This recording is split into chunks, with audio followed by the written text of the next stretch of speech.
I see Tim Dorsey, so that's a good thing.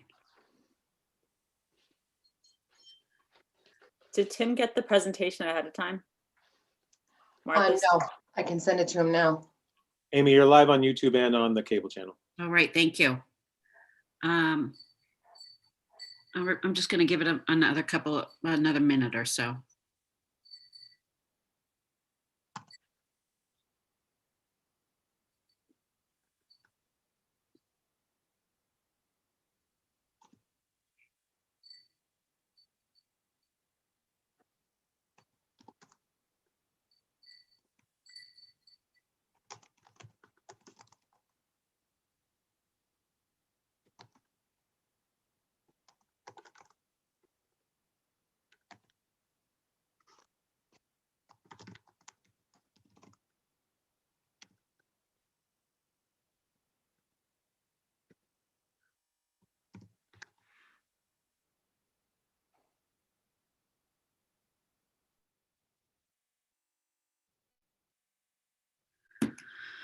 All right, I'm gonna jump in. This is the Swampscott Public School School Committee meeting, regular session, Wednesday, February 10th at 7 p.m.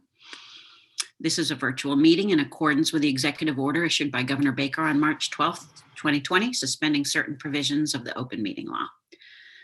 It is 7:02 and I am calling the meeting to order. I do see that we have some participants with us on Zoom and hopefully more on YouTube. I'm going to start with community announcements.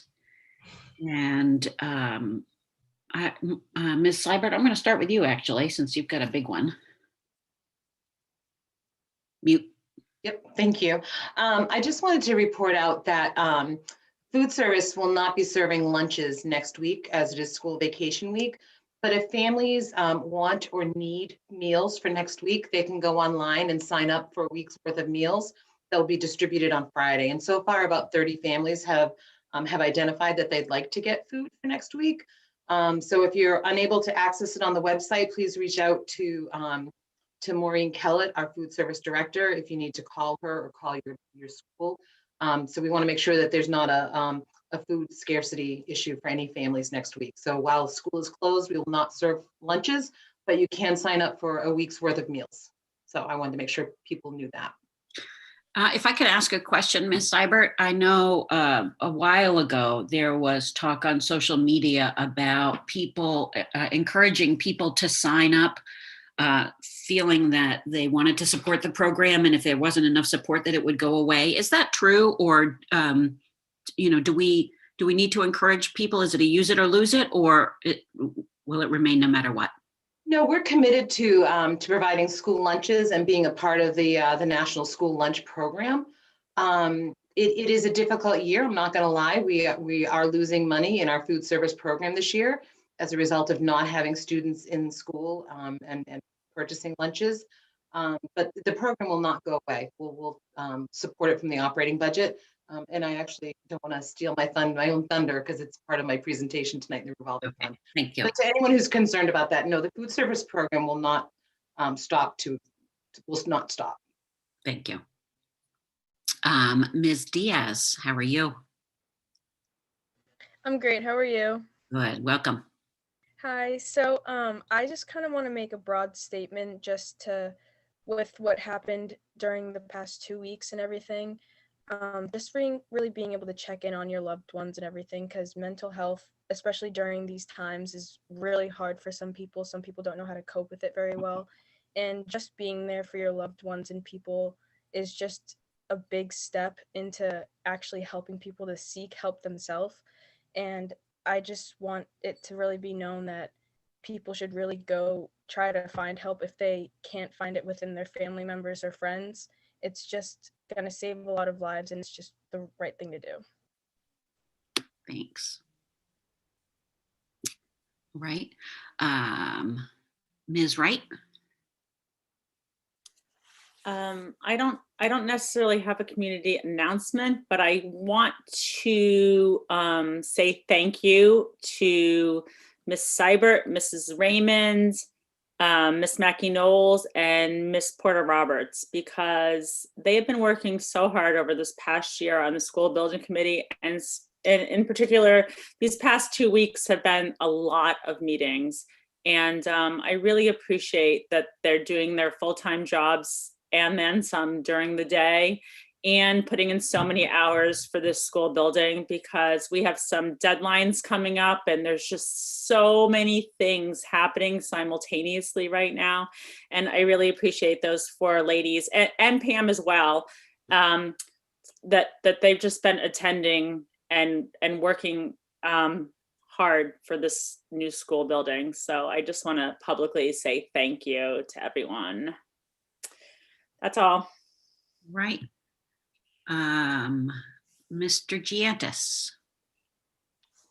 I don't have a specific announcement. I did like what Myra said. I've heard a lot about mental health in the last few weeks as well. And, I thought what she said was right on point. And, the more attention the issue receives, I think the better off, all of us will be. Terrific. Mr. Delano? Just briefly, just thank you to Mrs. Raymond and Mrs. O for inviting me to the Metco PTO meeting that we just were on. Always a good opportunity. Communication is, I think, key to the importance of the Metco program, and making sure that the lines of communication are open. But just thank you, and Martha, you did a great job. And Mrs. O. Ms. Marshall? Oh, I don't have anything either, but since Suzanne was shouting out to the rest of the school building committee, I will go on record as saying that she deserves thanks and applause as well. She works harder than anybody and is the right person for the job. So that's it. Thanks, Karen. I just want to use my time to beg people to be honest in their attestations and when they send their kids to school and to sports. It's really having an impact. There are too many kids being sent to school from homes that have sickness in them, and we're seeing at least, I think, at the middle and upper schools, more cases than we'd like to see. So please just think about the community, if not yourselves, but about the community, and very specifically about our teachers who we need and can't afford to have them sick and be put unnecessarily at risk. So that's all for me. We don't have our superintendent here with us tonight, but in her stead, we are going to have Mr. Kohut, our high school principal, talk about the program of studies. Thank you. I'm going to share my screen.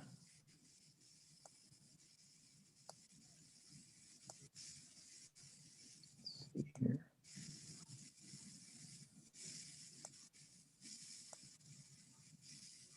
Oops.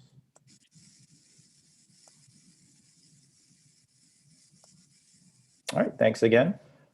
So tonight we'd like to present our 2021 Swampscott High School Program of Studies. I did share it with you, the full draft of the document, but I thought this presentation would just focus on some of the changes. For the most part, there aren't any, I think, significant changes except for the addition of one program that I'm very excited about. And we did do some cosmetic changes that I think are going to make the document a little bit easier for students to navigate. So we think that we made it more user-friendly. In the first few pages, there's a how to use overview for the program of studies.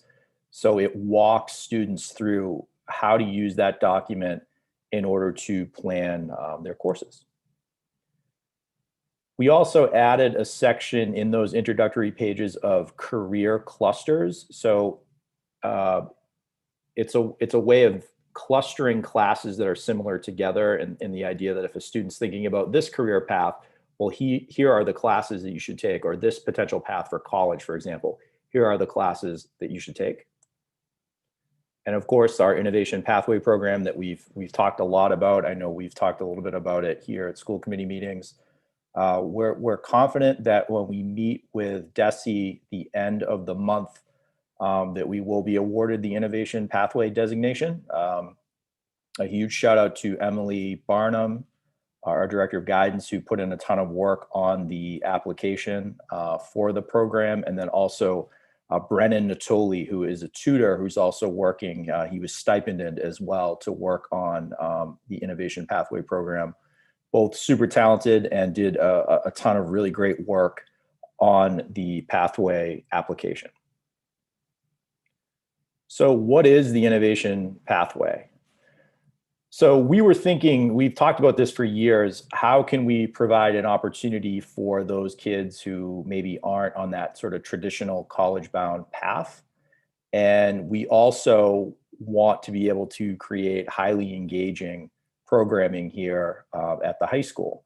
And so that was when we began exploring this last year. We applied to a grant for the Innovation Pathway Planning Grant, which we were awarded.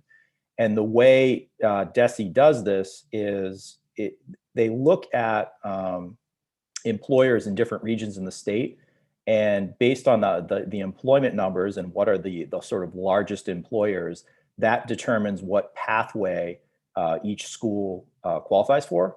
So for us, we qualified for advanced manufacturing, which is it's a broad category, and there are a number of things that fall under that umbrella. So what is the pathway? So as I mentioned, there are several different innovation pathways.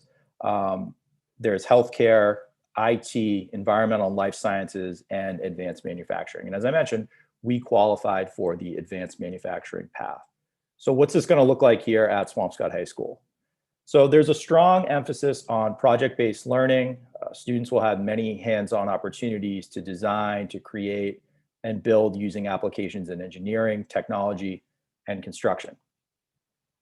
The goal here is to provide students with a more in-depth understanding of specific career fields, and also to give them experience in and out of the classroom.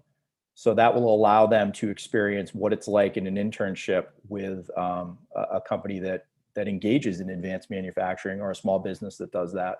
And it will also allow them to take advanced coursework in colleges. So we have now through this, we have a partnership with North Shore Community College, where our students will be able to attend classes there for credit that are focused on things that they would study within this particular pathway. So the coursework, and these are obviously broad, just sort of explanations of the courses. I mean, there will be syllabi and those sorts of things, but I don't want to get too into the weeds with it tonight. So the first course is an Introduction to Engineering, Technology, and Design. Then there's Contemporary Manufacturing and Design 1, Contemporary Manufacturing and Design 2, and then there's the Advanced Manufacturing Internship. So in order for students to earn the designation, they will have to complete at least 2 of the above courses and complete the IP internship. So we have this pathway, but we also imagine these courses to be courses that kids can take as electives, right? So a student who may not be deciding to participate in the innovation pathway can still take these courses, which again, the thinking here is that it's an additional group of electives it's going to provide another experience for students. And it's going to allow students to get involved in some of the hands-on stuff that I think years ago were very common in schools. When I started in Swampscott in 06, we had shops, and over time, those shops faded, right? And that's been the trend in many suburban high schools. But we know now there's a demand for that, and that we want to try to meet that demand with this IP program. There's also a component of this of advanced college level or equivalent courses. So students can take either AP courses at SHS or early college courses at North Shore Community College. They could also combine those, right? 1 AP at SHS and then maybe 1 North Shore course. And students need to participate and complete at least 2 approved advanced level courses in order to earn the designation. So there's also an internship component, and I think this is perhaps the most exciting part of this. Every time that we meet with kids and talking about what are some things that we can do differently, we often hear kids talk about real world learning, and we often hear kids talk about what are some things that we can do outside of the building. So to earn the IP designation in the internships, the participants must complete a culminating 100-hour internship with 1 or more local industry partners. That internship will engage students with direct work-based learning experiences in the field of advanced manufacturing. And right now, these are being developed with the local MassHire North Shore Workforce Board. They are a partner in the IP program with VIII. So we are still working on that side of things in terms of building partnerships. One thing that we've noticed throughout this process is that the pandemic has made this very challenging, because there are many companies out there that do want to have internships for high school kids, but they don't have their own employees in their facilities, right? Many people are working remotely, or they have like a skeleton crews, so to speak. So that's something that I think partnerships are a little bit difficult right now to find. We're confident that we have 1, potentially 2, but it's not something that is necessarily set in stone yet. And I think, and Desi knows that every school that's going through this process right now is going through the same problem, and that's primarily because of the pandemic. And that is all I have for our additions for the program of studies for next year. I'm going to stop my share, and then if folks have any questions about the program, I'm here to answer them. I have a couple of questions. Yeah. Is there a limit to the number of students who can attend these classes? Well, no, we want to open this up to as many kids as possible. So there will be limitations in terms of space, for example, right? But I'm thinking of this in like normal return to full in-person school, where we're going to have 20 kids in a class rather than trying to fit kids in cohorts, sort of thing. We really want to grow this, and we don't want to put limits on who takes it either. That we don't want there to be prerequisites, for the ninth graders who would take that first course, the introductory course. We're opening up to everyone. Kids will apply for it, but we are opening this up to everyone. And then as they progress, obviously, there are prerequisites that kids will have to take in order to progress. We also like the idea of keeping it open for 10th graders. So we imagine those rising ninth graders next year will start the program, but in the following year, if we have a cohort of students who would like to do it, we'll open it up to them as well. So you sort of answered that, but my other question was, what grades are these for? Is it all grades? Yes, yes. How does this dovetail or supplant the work that you guys do with seniors who have, I'm not going to remember the name of the program where they do their senior project? Yeah. Is there overlap here, or is it? I think there could be. Yeah, I could see that being a possibility. I don't remember reading anything in the application, and Emily Barnum is here too. If feel free to jump in, Emily, if I'm wrong. I don't remember seeing anything that said that they couldn't also participate in another program. So in other words, if we had a student on that innovation pathway and decides to do this internship, could that also count as part of their senior project? I don't see why not. I think we had imagined it happening going into senior year. Like that would be when the internship happened. And usually senior project is tail end of senior year. But we're not there yet, right? That's for kids in 2-3 years. Years from now. Okay. Yeah. And then last but not least, how many other schools are doing this? Do we have any sense of that? I don't know how many, but I know some local schools that are doing it. We have these PLCs that we've been attending virtually with some of the other schools. And I know, for example, Danvers has 4 pathways. So when they qualified for all of them, and they really opened it up, and they've been great. I've communicated with their principal and their assistant principal. We've met virtually to sort of pick their brain on it. There's a number of schools, but I know that they have it, that they're a program that's locally. Emily, do you happen to know how many schools have it in Mass? I don't know the exact number off the top of my head. I want to say it's like somewhere between 10 and 20 altogether. There aren't a ton of schools in the Commonwealth that I've seen publicly online on that list of organizations. The reason why I asked that is because, as this is a differentiator for Swampscott. Yes. And, probably something that, I don't know, I'm thinking out loud now. So thank you. I do see that Ms. Wright and Mr. Giantis have their hands up. So, John?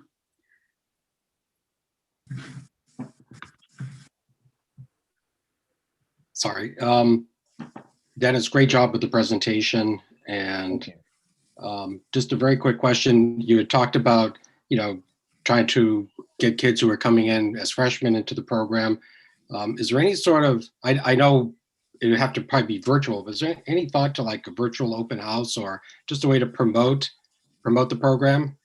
Yes. So we actually had talked about this in a meeting earlier this week and thinking about, we'll do a virtual open house, but we're also thinking about perhaps producing something with some of the TV students that will be a little bit more polished. I'm hopeful that we can have maybe something over the summer, right? If things are better from a pandemic standpoint, then perhaps we could have traditional open houses tail end of the summer before we let everyone in. But for this year, yeah, it'll be a virtual program that we'll do in the spring. I'm just going to jump over to Ms. Barnum. I just wanted to add, thanks. A couple of things. Well, with regard to sort of promotions and events, we definitely, as part of the application process, it asks that prospective applicants really think through what their promotional and communications campaign and timeline will look like. So a lot of those ideas and events are built into the process between now and the beginning of next year. And so I think we envision minimally some additional collaboration with the middle school, potentially the counselors and the program, the other program director, Brennan, kind of participating in some of the recruitment with the 8th graders during their advisory time, maybe doing some mini sessions. We had talked about, we were kind of hoping to get it together for tomorrow for the application deadline, but like a mini interview, kind of what is advanced manufacturing, this like very, it seems kind of like high level and conceptual, where I think for the 8th graders, we might do something a little bit more user friendly and easy to digest. But I think, my point there is just that I think there will be a lot of communications and recruitment efforts to try to gain traction for the program.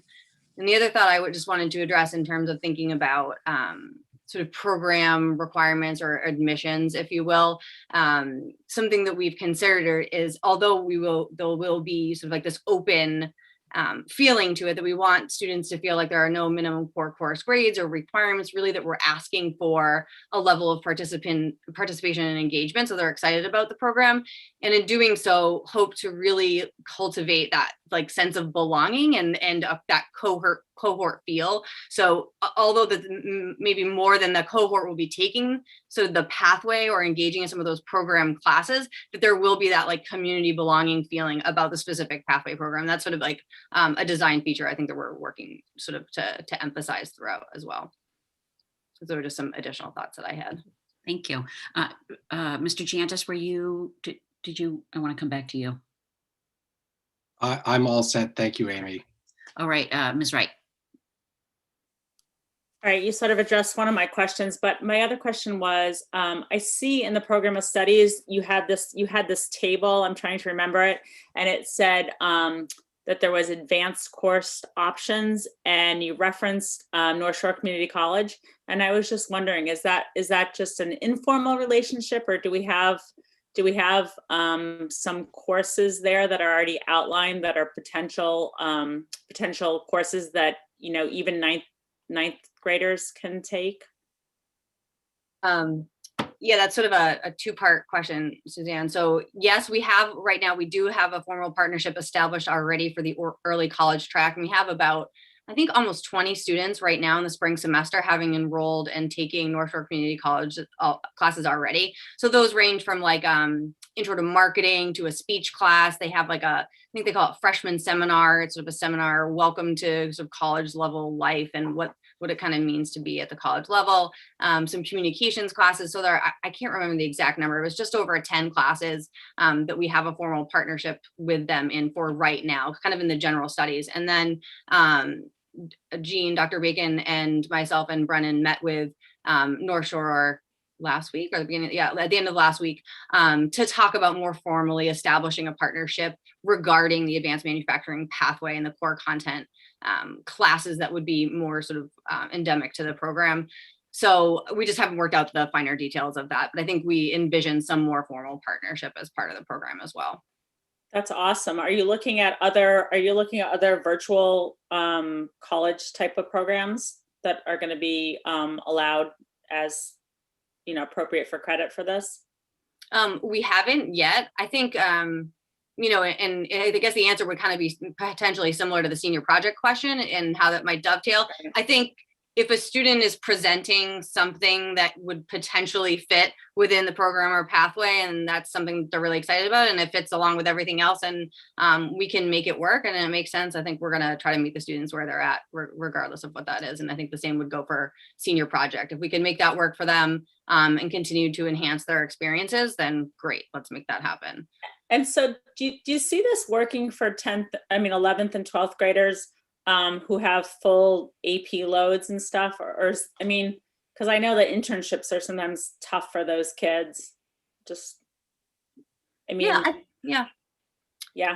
I think I completely appreciate what you're saying, and I think in addition to like the core course, I think Dennis dropped off. He just texted and said he was just having some internet trouble. So, you know, I think built into the technical courses and sort of like those minimum program requirements, in addition to those, like the courses, that there are also career development activities built in. So like participation in job fairs or interviews, job site tours, those kinds of experiences, as well as like a very strategically placed and thoughtfully designed support system that will be sort of, we're imagining one of the dedicated school counselors to be assigned to the cohort and the program to be able to support students with whatever needs they may have, academic, social, emotional, or otherwise, and meeting regularly as a cohort and as potentially one-on-one to support their goals and kind of figure out, you know, perhaps more proactively and more aggressively than, you know, a regular counselor could be doing.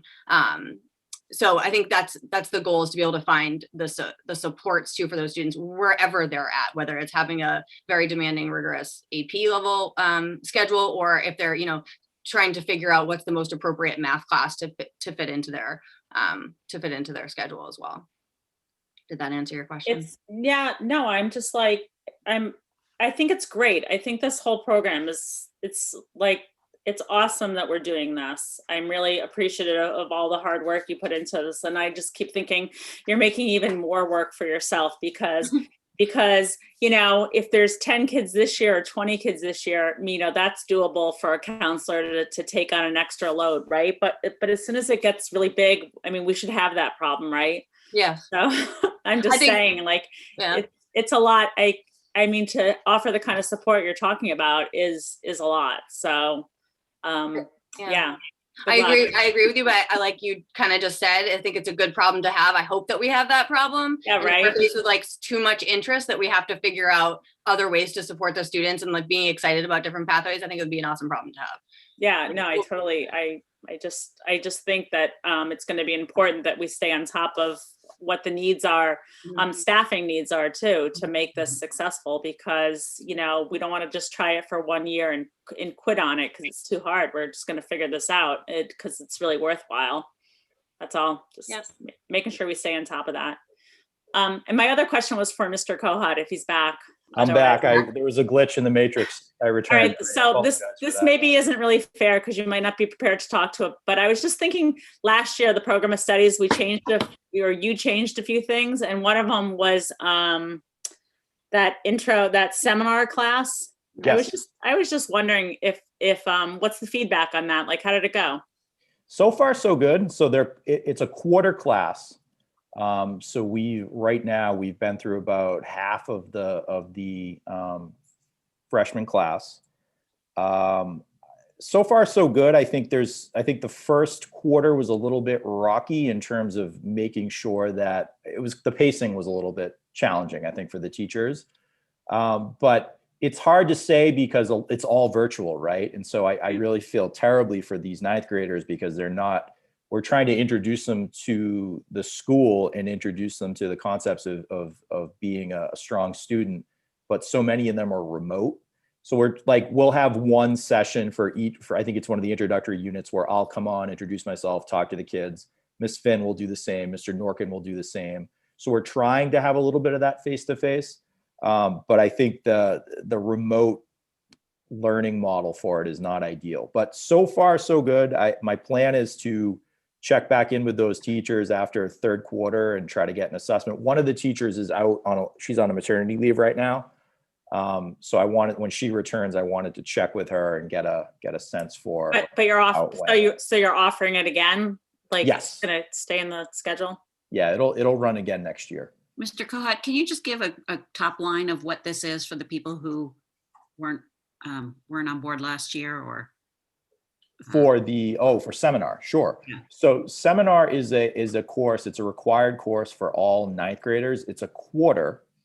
And the idea is to transition kids into high school and to provide them with some structure for navigating different things, like, for example, the building, the schedule, knowing who to communicate with for different issues, knowing what are some of the habits of mind for being a strong student. So things like executive functioning, for example, stress management, growth mindset. So it's an 8-week course, and we knew last year that every year that transition is difficult, right? Coming up from 8th grade, but we knew last year it was especially difficult. So this was a way to address it. We modeled it based on a seminar program in Rockport. They have one there. Theirs is a smaller school, so it's different. They have a lot more like school-wide assemblies and things like that. But I think it's gone well so far, but I am curious to sort of see what things look like at the end of third quarter in terms of what changes we can make for next year. Yeah, I'd be curious to see how student needs change from the kids who are there in the first quarter versus in the fourth quarter. I agree. Yeah, and I think I felt for a while that I think we'll have a lot more in-person kids fourth quarter, just given hopefully the nature of where things are going, and that'll be a different experience. Mr. Delano, I saw you had your hand raised before. I just have one quick question. How about the financial literacy program? It's gone well. It's gone well. I know we have strong enrollment in that class. Miss Comparato has had a lot of support from kind of the business community. They understand obviously the importance of financial literacy. So she did last year, pre-pandemic, she did several professional development seminars. One was out in San Francisco, or maybe it didn't happen. I think actually it didn't happen. She was scheduled to go, and then the pandemic struck. So it's gone well. And we've also grown the DECA program. It's not financial literacy, but it's in the business department, which is a business competition. We had several kids go to the DECA competition back in January. Mm-hmm. So it's gone well. I eagerly await your next video production as well. Kohut's Corner? Yeah. That's all Mr. Aiden Bonner. He's very talented. Anybody else? Okay. All right.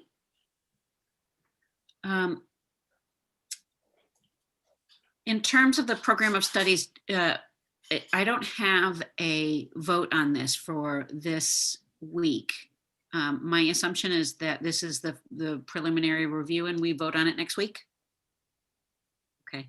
Will you, so then the message is to our school committee to forward questions between now and our vote.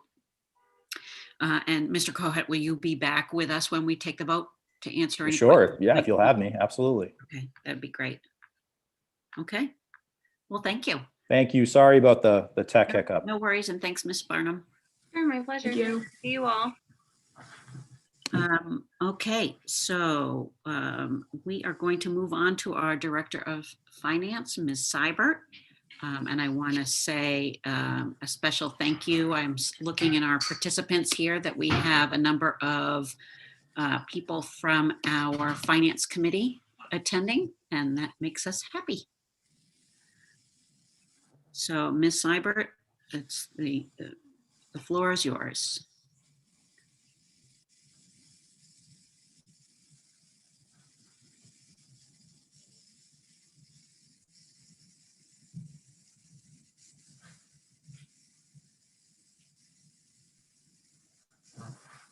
You are on mute.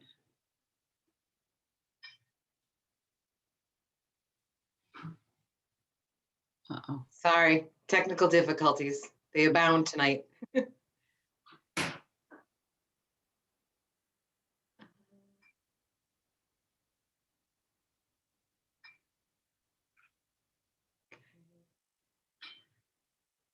Okay, there we go. I'm hoping you can hear me and that you have a good view of the Swampscott Public Schools operating budget. Yes, thank you. Okay, so the first few slides are really just a recap in case anyone who is tuning in for the first time. This is the last night of the budget presentation, but the very first night that we did back on January 28th, the budget changed slightly from that evening. We had to adjust down our budget by $180,000 as a result of lower local aid and Chapter 70 funding in the governor's budget. I want to stress, and the school committee knows this, that we did not reduce our budget by the $180,000. Rather, the superintendent, myself, the assistant superintendent, the director of teaching and learning, and the director of technology and I met and identified expenditures that could be moved from the operating budget to the new ESSER 2 grant, which came out a few weeks ago. So as a result of that, we moved, oh my goodness, the cat just jumped. As a result of that, we moved $108,000 for technology. That was really our first attempt at trying to build technology into our operating budget. We have not been successful at that yet. And so we are moving that down the road another year. So that $108,000 came out. We moved out $37,000 for Endicott Fellows, which previously had been part of our operating budget. It's part of the FY21 budget. And we moved out $25,000 for extended school year. Sorry, the cat literally just jumped on me. Oh, get down. Okay. And then we did some softening of some increases to come up with the other $10,000. So going back a little bit in time, back in November 2019 at that special town meeting, they did vote to establish a non-resident revolving fund for us, so that changed subtly the sources of revenue that fund the school department budget. So, so rather than getting all of our appropriation from the town, we now get a portion from the town and a portion from the Nahant tuition. And the cat is back, I apologize. So this is just a recap of the funding sources for our budget. So 29 million will come from the town's general fund, and another 1.7 million dollars will come as a function of Nahant tuition.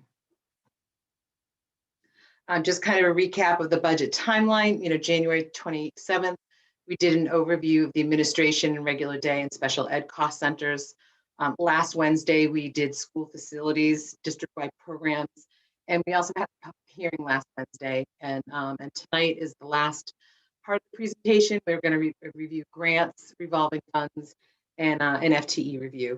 We'll have time for school committee questions, and then the school committee will vote to approve the budget, I hope.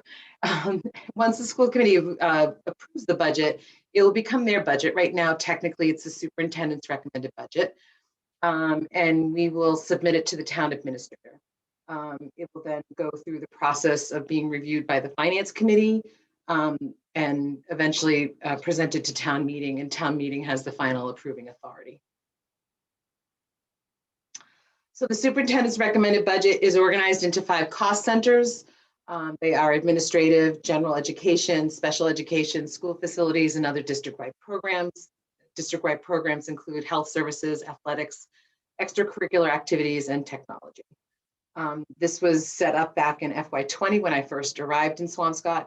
It really allows for us to look at the budget very specifically, the same way DESE kind of looks at our budget and our expenditures. It allows us the ability to move money within a cost center. For example, if we move a program from one school to another, we can just do a budget transfer to move the salaries associated with staff that may be moving. But we cannot move money between cost centers. That has to come before school committee for a vote. So I want to make that distinction. So very high level, quick, again, this is just for anyone who might be joining us and hasn't seen the budget. The budget is increasing by $754,000. It's about a 2.5% increase. As one would expect, the majority of our money is spent on special and general education, about 25.9 million of the total budget. Again, educating students is a very labor-intensive endeavor. 82%, almost $25.7 million of our operating budget is spent on compensation. And so for tonight, so that was a very quick recap.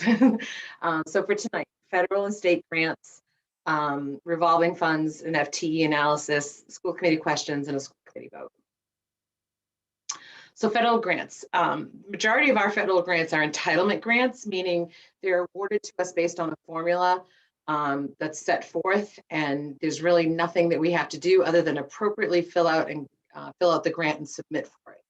It's money that we are entitled to because of a certain criteria that we meet. State grants that we have, some are a combination of competitive and continuation grants. So I kind of revised this chart from last year to segregate it a little bit better. So the top section there are our federal grants. So we have a number of title grants, Title I, Title IIA, Title III, Title IVA. We have our IDEA grant, which is a Special Education Individuals with Disabilities Education Act. And we have Early Childhood, which is also a special education grant.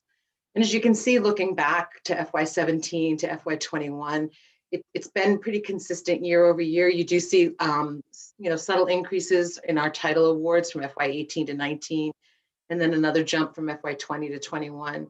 And I think those can go back to, you can look back and see when we see increases in our free and reduced lunch population and our ELL population, that's some of what drives our title entitlement formula.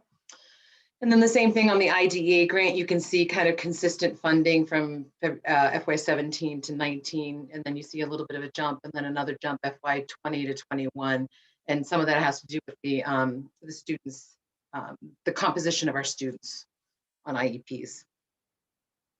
The next section there is METCO, the METCO grant, which is our largest, well, not our largest, Circuit Breaker is our largest state grant, but the METCO grant.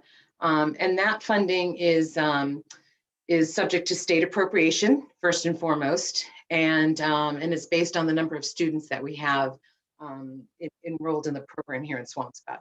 And it's been pretty consistent year over year. The school health grant is one that our lead nurse, Emily Silly, applied for and received back in FY20, and it's a multi-year grant for $5,000.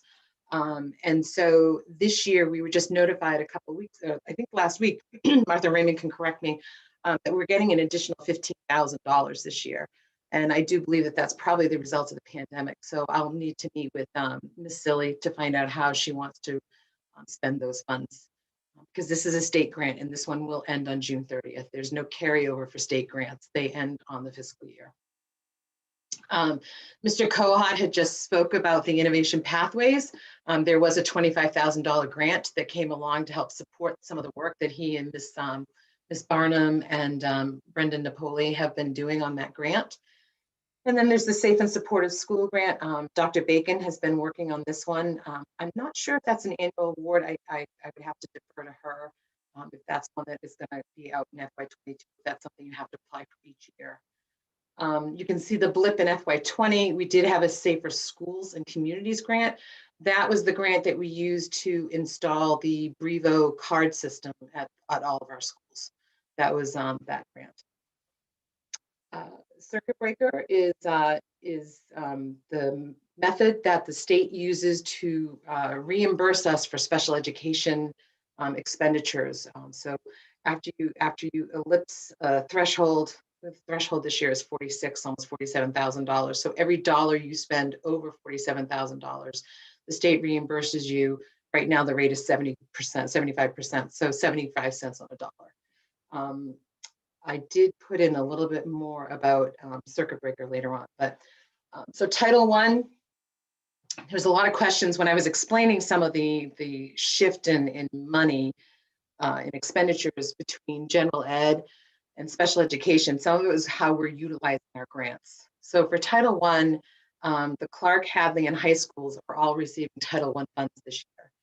And in FY21, this current year that we're in, we use the grant to support the cost of tutors, partial cost of a math coach, and some stipends. In FY22, we're using it just for tutors and those stipends for community engagement and homeless liaison.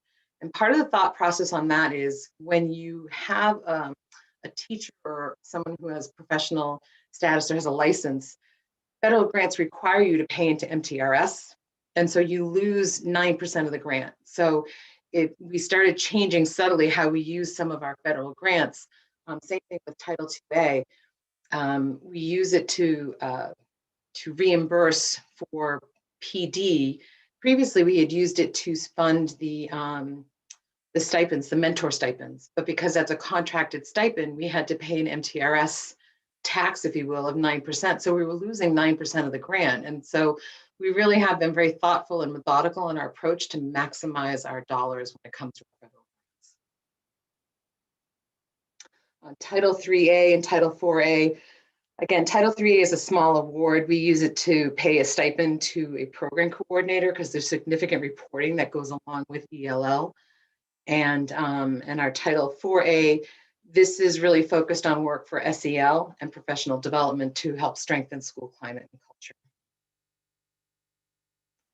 The IDEA is the biggest grant that we have, or the largest federal grant that we have. And it really, we changed the way we used it. And there were a number of questions that came from the Finance Committee on this, and even some of the school committee members during our meeting a few weeks ago. And I hope that this slide really helps explain it. So in FY21, we had budgeted 20 ESPs to be charged to that grant. The total compensation for that cohort of ESPs was about $539,000. Well, our grant award was $544,000. So every year we were carrying forward a little bit of this grant, which you can because it's a federal grant. But we were also faced with having to maintain time and effort records, because anyone who's paid out of a federal grant, you have to maintain records of time and effort. There are also further complications where a staff member might go on a leave, or there might be turnover. And so for ease of use of this grant, Martha Raymond and I discussed and decided we'd rather transition and use this for out-of-district tuition. And this is not uncommon. This is how we used the grant when I was in Lexington. It's just an easier, you code an invoice to charge it there, and you're kind of done. And it's a very easy way to spend that $544,000 award and spend it all in its entirety in the year of the grant award. So you're not carrying forward money every single year. State grants, this is where I wanted to talk a little bit about Circuit Breaker. So Circuit Breaker is the state reimbursement grant for special education expenses. You do have to exceed the foundation budget of $47,620. So for every dollar you spend over that, you start to get reimbursed. And I like that I started doing this chart a year ago. And so I have 2 years comparable. And it's kind of interesting to see that a year ago we had 20 eligible students, and our average claim was $41,000. And this year we had 23 students that met that threshold, but our average claim was $58,000. So it really is telling to see how 1 year from the next, your circuit breaker claim can increase dramatically, but also your district expenses can increase. Right now for FY22, we've kind of modeled, Mrs. Raymond has modeled out what we anticipate the circuit breaker reimbursement to be. And we used the more conservative 70%. Right now, FY21 is being reimbursed at 75%.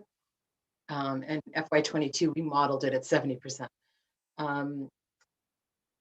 FY21, the governor really didn't make any adjustments to FY21 in terms of 9C cuts or anything like that. This is one of those areas that potentially could have a 9C cut in FY22. So we wanted to be very conservative and say, you know, budgeted at 70%. They don't usually go lower than that. And I'll pause here for a minute in case Mrs. Raymond wants to add anything to the conversation. I think you covered it. I think it does show where 1 or 2 students can dramatically shift the reimbursement, but also dramatically shift the cost that you might incur in any given year. But I would say we're pretty comparable to our local community comparisons that you picked for districts. Yeah. Thank you. So I also wanted to talk a bit about, and I didn't include these in the first chart because it would be too big for the screen, and also it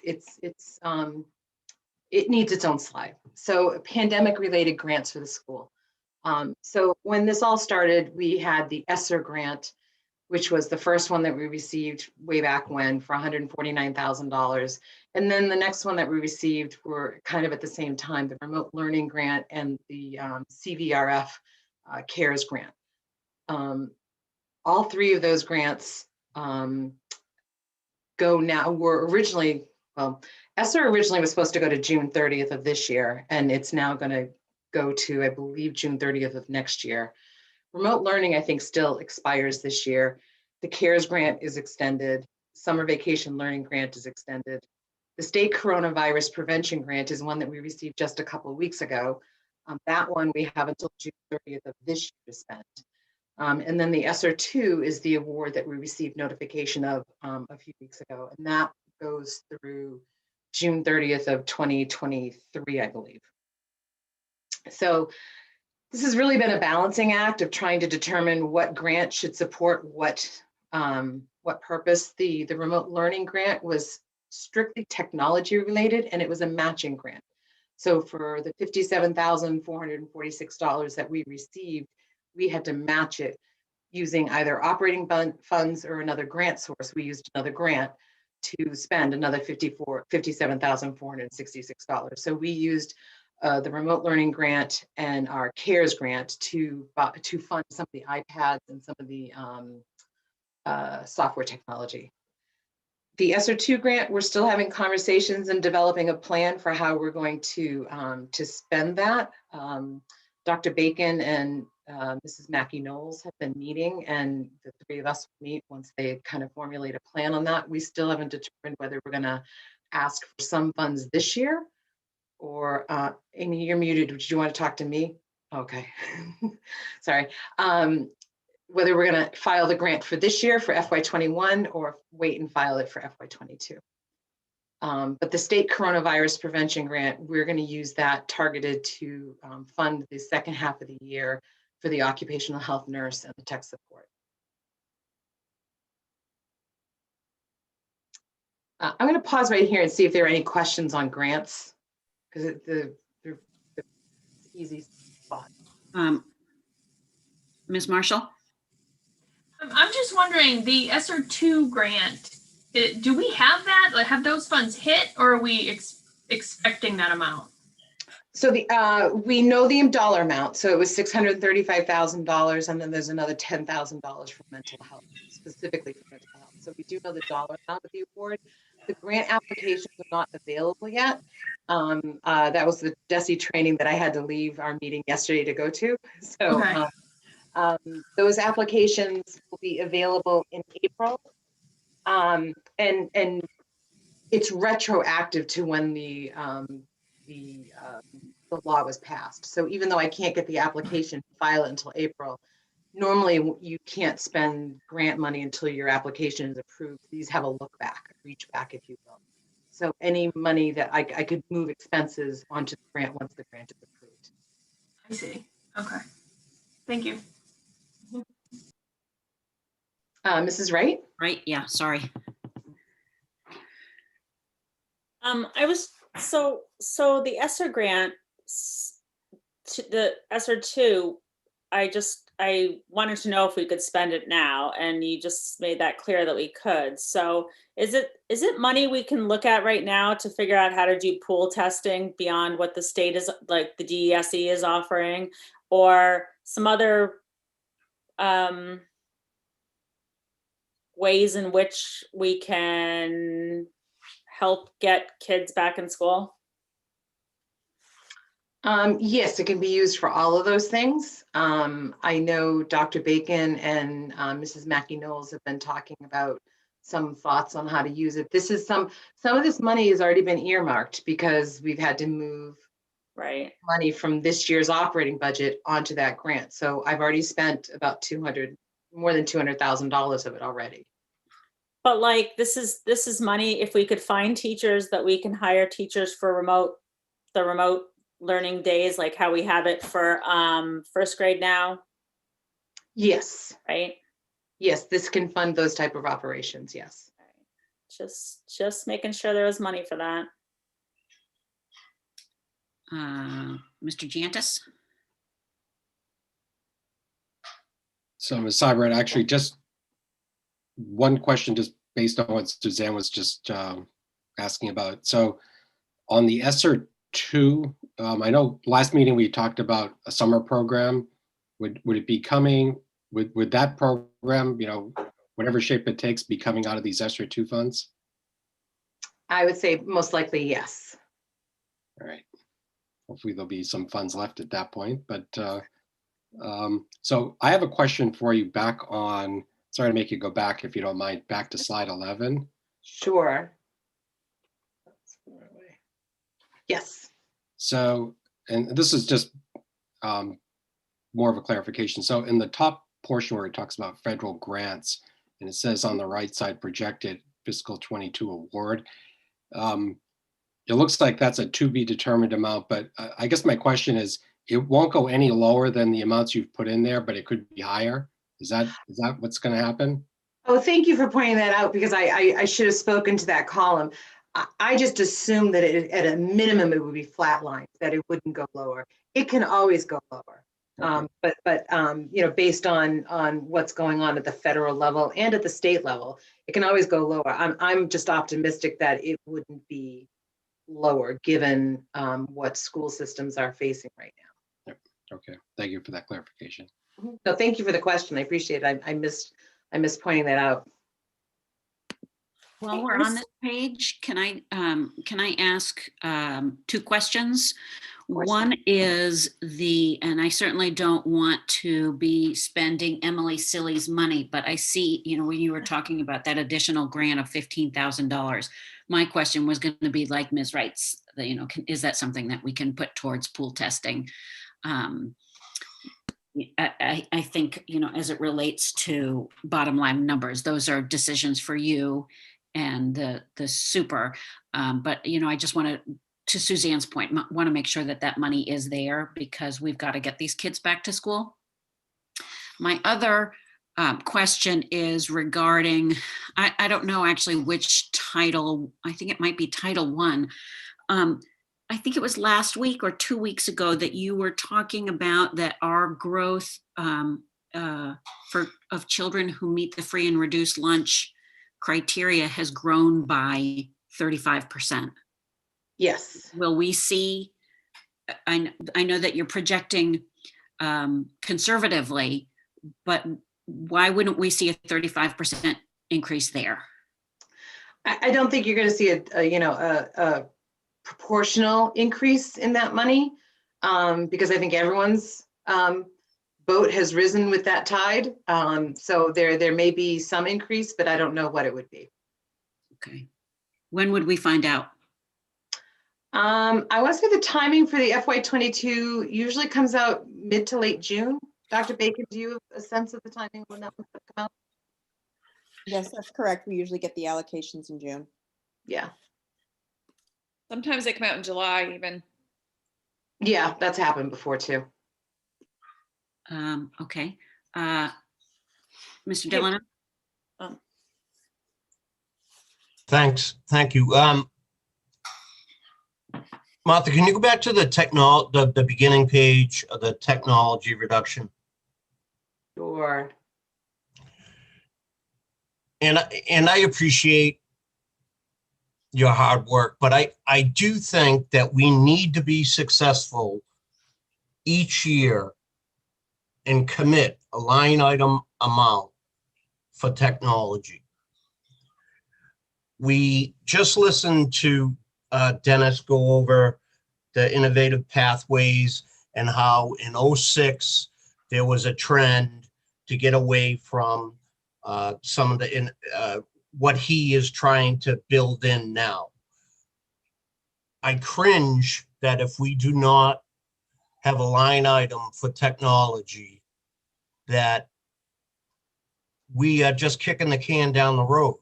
And I think we owe it to the kids to be successful each year for that technology piece. I agree. Since the Capital Committee has taken the position that technology or devices are not capital, we really, as a board and as a leadership team, have wrestled with how to get this into our budget, and we were optimistic that this was the first year that we were going to get it into our budget, and just due to the pandemic and the current restrictions on how much growth we can have. We are kicking it down the road a bit, to use your phrase. And hopefully next year's budget, FY22, we can build in a smaller amount. We don't have to start at 100,000. Maybe we start at 50, and then the next year we can increase it more to get to a level funding where there is money in the budget for replenishment of aging technology. So I guess for a matter of, for tonight's conversations, with our final line item, that is, we have that reduction of 108. It is not part of our operating budget for tonight, correct? Oh, it's not. No, that 108 is not, and is no longer in our operating budget. So it was in the operating budget when I presented on January 27th. And then subsequently, we were asked to reduce by $180,000. And these 4 areas, these 3 large areas, we identified of where we could make reductions to meet that request from the town administrator. Okay. But they're not part of the operating budget, but that doesn't mean that the spend is cut. But it's just being attributed to ESSER. Ted. Correct. We're still going to make the purchase. It's just going to be using grant funds. Is that built into a technology plan, like a 5-year technology plan, that reduction, or where do we stand on that? So not the reduction. So the funding of that purchase is going to come from ESSER. Mrs. Mackey-Knowles did present her plan for replenishment. I'd have to go back and look at it to see how much it is each year. I know that we want to be replacing Chromebooks, a class worth of Chromebooks, probably every year as they age out and cycle out. So I'd have to refer to her notes to answer that definitively. Okay. So I think then the question becomes, how do we, I'm sort of stretching on from Ted's question.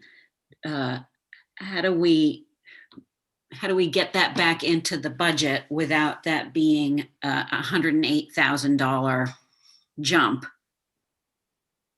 since it was there to start with?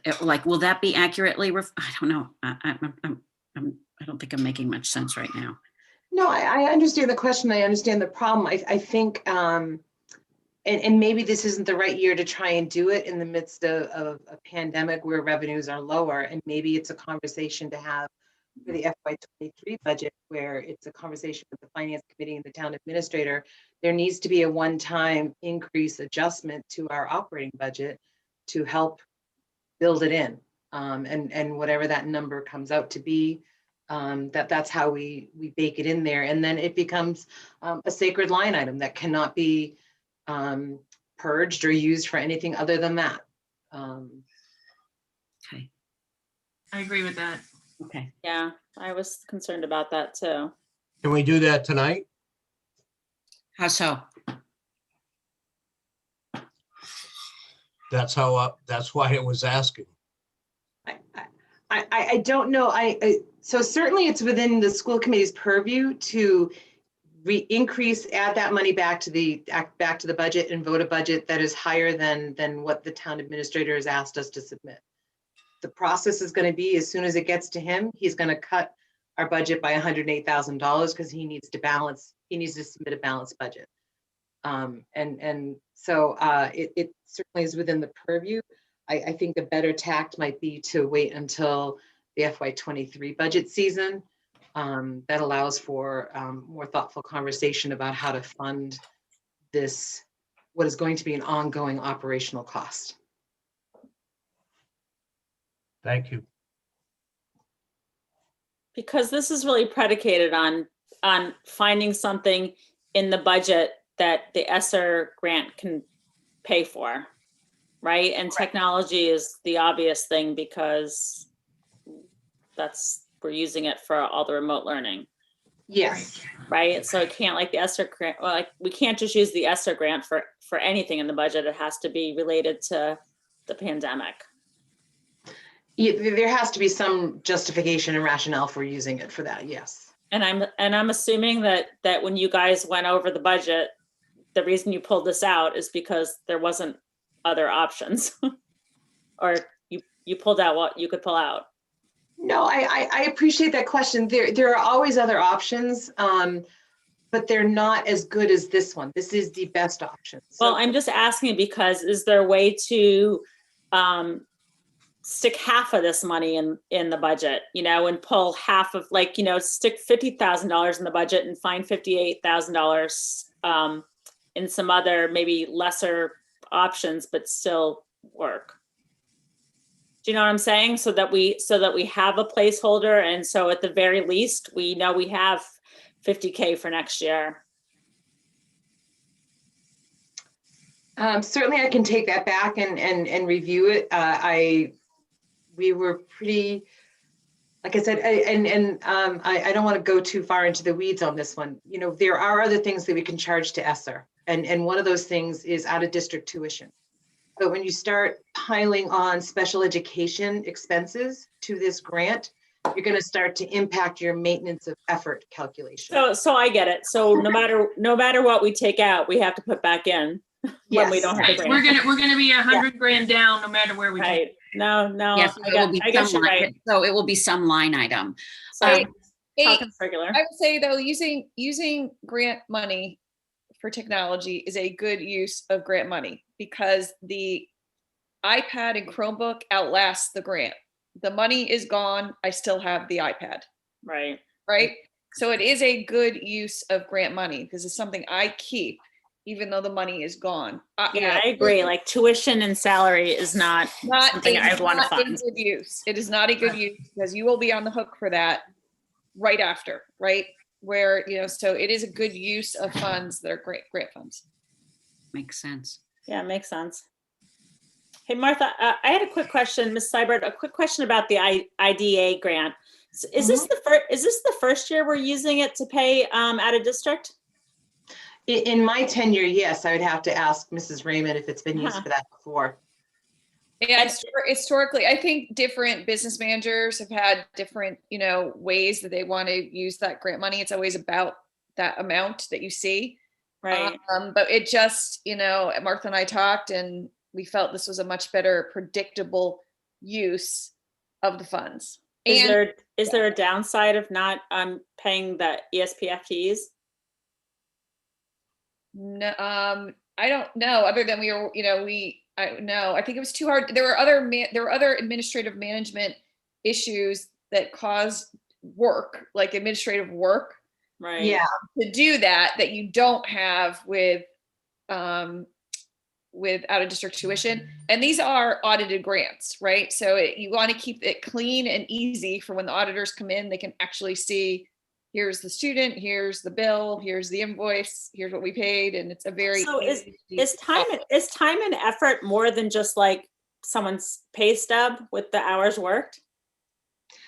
Time and effort should be a timesheet, and ESPs are annualized employees. So it was going to come up at some point in time. Like they were starting to, you know, we also, it's not just not the lack of a timesheet, it's also every 6 months you have to have them sign a certification that they are acknowledging that they're paid by a federal grant. I think Mr. Raymond said it best. There's a lot of administrative work that goes along with paying staff from a grant. It's easier to find other line items to pay. Yeah, no, I appreciate that. It feels like an efficiency. Great. All for it. Ms. Seibert, is the ESSER grant connected to our students or to our town population? So the ESSER funds, the calculation for the award for the ESSER is based on Title I. Okay. All right. So it does have some composition. It is tied to the composition of our student population. Yes. Okay. So the reason, you know, for transparency, the reason why I'm asking is because I'm thinking about, you know, I'm thinking about Nahant and the students that we serve there. And, you know, if they are captured in this count, since we are talking about technology, you know, and that's something that impacts all of our students, whether they're in Swampscott or Nahant. You know, I'm making sure that just thinking about it. Yes. Okay, thank you. So I'm sorry, Amy, would that include that or not, that unit? So the award for these two ESSER grants is based on, it follows the Title I formula. I get that does that. include all of our enrollment. So it would include the Nahant students. Yes. Okay.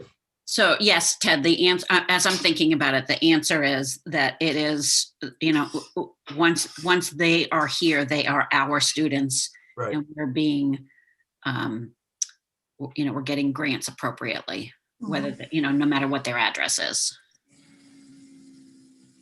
Okay. Okay. So moving on to revolving funds. So the district maintains about 25 different special revenue revolving funds. They are all created and maintained and recorded in accordance with state finance laws. Revolving funds are established for a dedicated specific purpose for revenues and expenses that may be charged to them. And Mass General Law governs the balances and expenditures and any required reporting. And so this one is going to be really hard to see, I think, but maybe you can see it. I don't know how, can you guys see that at all, or is it really small? No, it's big. It's small, you can see it. Oh, good. That makes me happy. So, because I can see it very well, but I just wasn't sure how it was looking on your monitors. So the first 5 funds that I listed at the very top, those are revolving funds that offset the budget or have expenses charged directly to it. And so those include school rental, athletics, pre-K tuition, extended day, and Nahant tuition. And so when you look in FY20, I really wanted to kind of set the table for kind of what has happened to our revolving funds as a result of the pandemic. And so when you look at FY20, the athletic revolving fund finished the year with $679 in it. And that was after we refunded spring user fees and moved about $30,000. You can see in blue there, $29,686. We moved about $30,000 of expenses from the revolving fund to the operating budget to bring it out of a deficit situation. And the school committee may recall, I reported on that at a school committee meeting. Same thing for pre-K tuition. Ms. Seibert, I'm sorry, can you repeat that? I just, I got lost when I was trying to find where it was on the, Sure. No problem. So, so starting with the athletic fund, the athletic revolving fund, from March to June, we had to refund all of our spring user fees. which I put a column in there. So we ended up refunding $80,000 to families for their spring user fees. And then the operating budget, we had to move $30,000 worth of expenses from the revolving fund to the operating budget to bring it back into a balance, a positive balance. If we hadn't moved that $30,000, it would have had a deficit ending balance. With revolving funds are not allowed to end in a deficit balance, which I've highlighted. There are a couple there that that the town accountant and I need to look at because I didn't realize they were in a deficit. So the money went from the, and I know this was last year, but so the money went from the revolving account to the general fund and not from the general fund to the revolving account. Right. So it basically, we had a bill that we paid to the revolving fund, and instead of leaving it there, we reclassed it to the operating budget. Okay. Okay. Sorry to get hung up on that. No. That's the easiest way to support revolving funds when they end up in a deficit situation. And so with the pre-K tuition, we did the same thing. We had to refund tuition to our families for March through June because we didn't run a program, and then, or an in-person program, I should say. And then we moved some salaries associated with staff at the pre-K to the operating budget so that we could protect their balance of $32,000. We really, you want your revolving fund to have a little bit of money in it when it starts the next school year.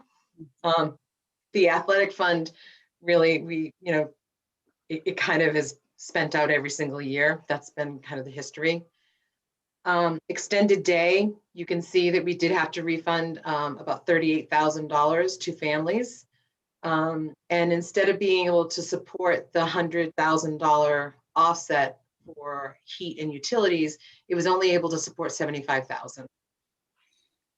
So that's kind of what happened in FY20. So then looking into FY21, the year that we're currently in, we really don't have, athletics is doing fine right now. I haven't seen a lot of bills for the winter sports. So this is updated as of right now. And I'm not sure what's going to happen with the fall 2 season and the spring season. So stay tuned. Martha, can I ask a question on the expenses for the spring? If there was no spring sports, can you walk back on that one? For FY20? Yes. So it's not necessarily a function of expenses that happen in the spring.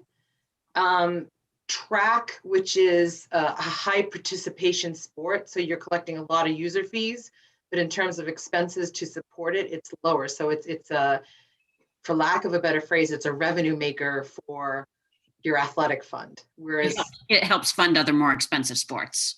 Thank you. Thank you.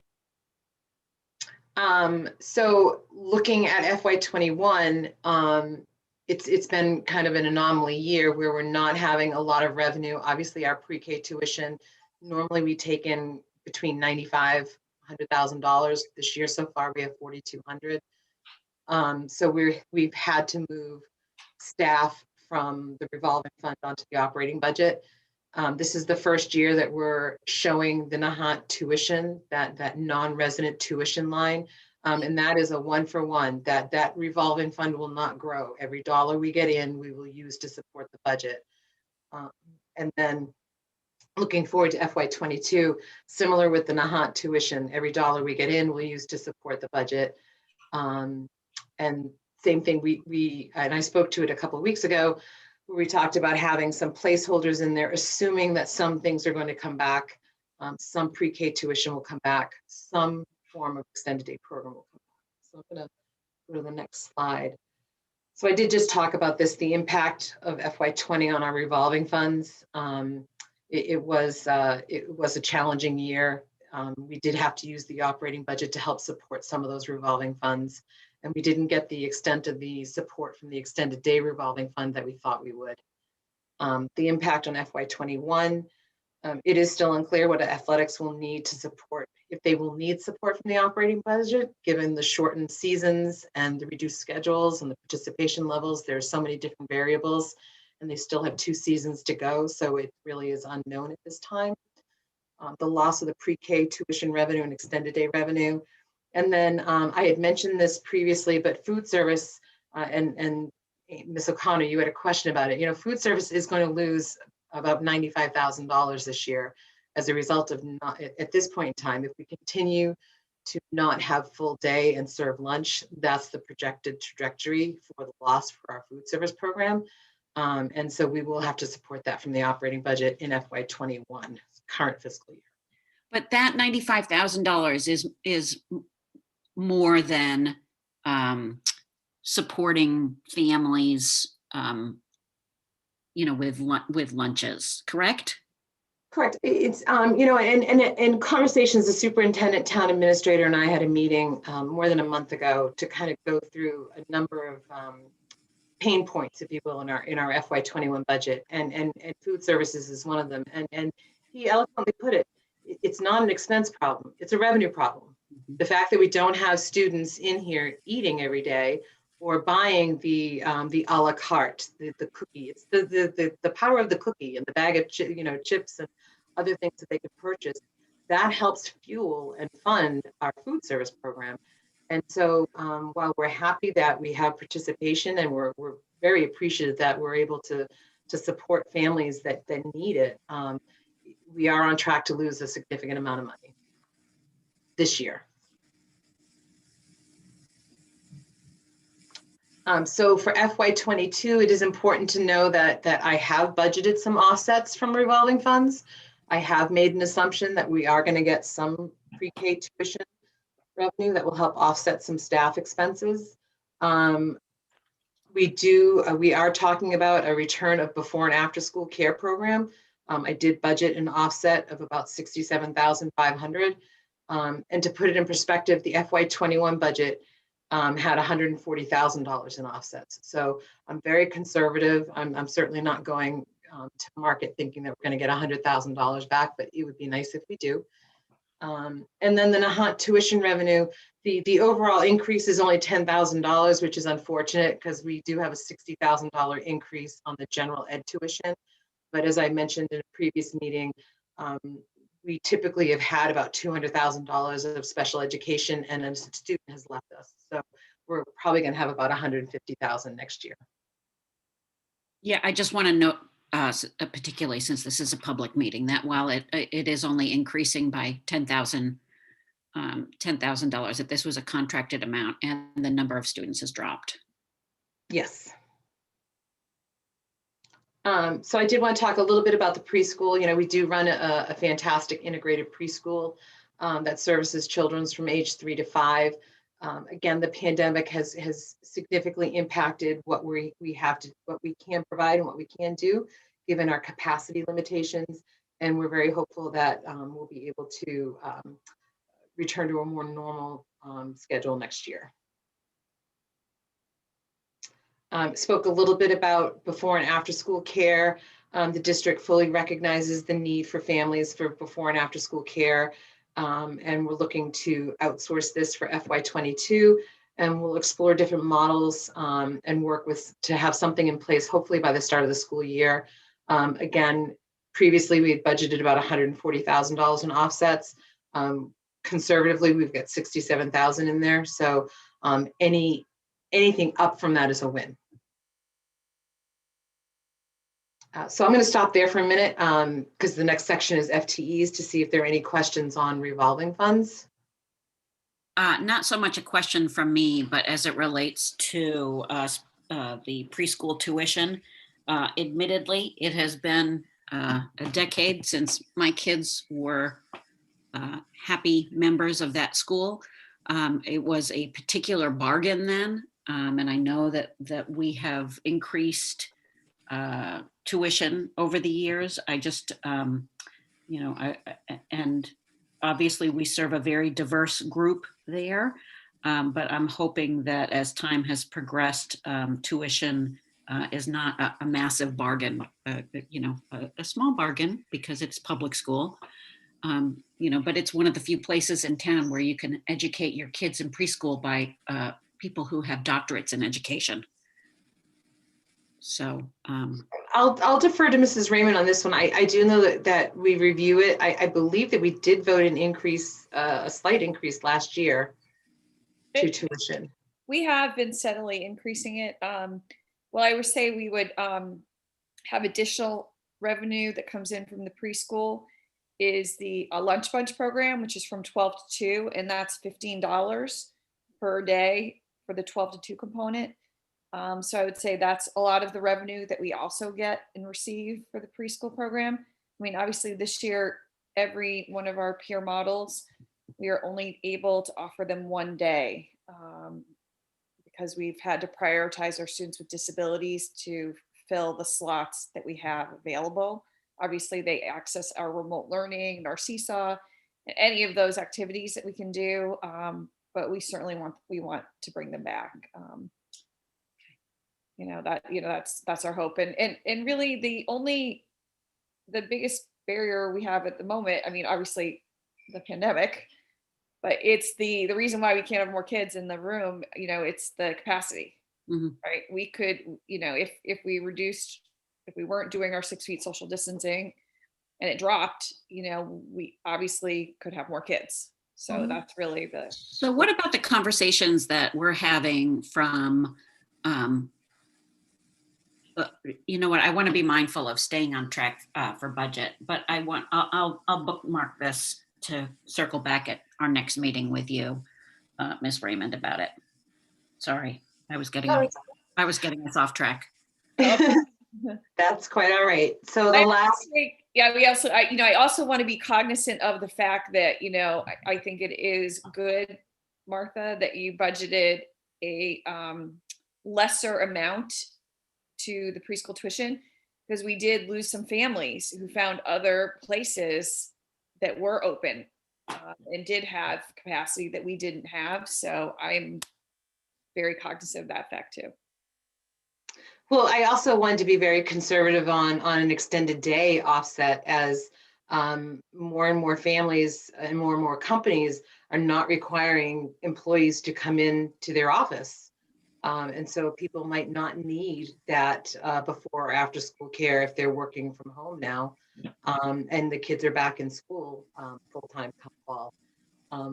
Or they may have made other arrangements and they're not going to come back. So I was mindful to not be aggressive when it came to these offsets, because if they materialize, great, it's a win. But if they don't, I didn't want to be stuck with a $250,000 hole in my budget as well. So I was very mindful of that. Mr. Delano, I see you have your hand raised.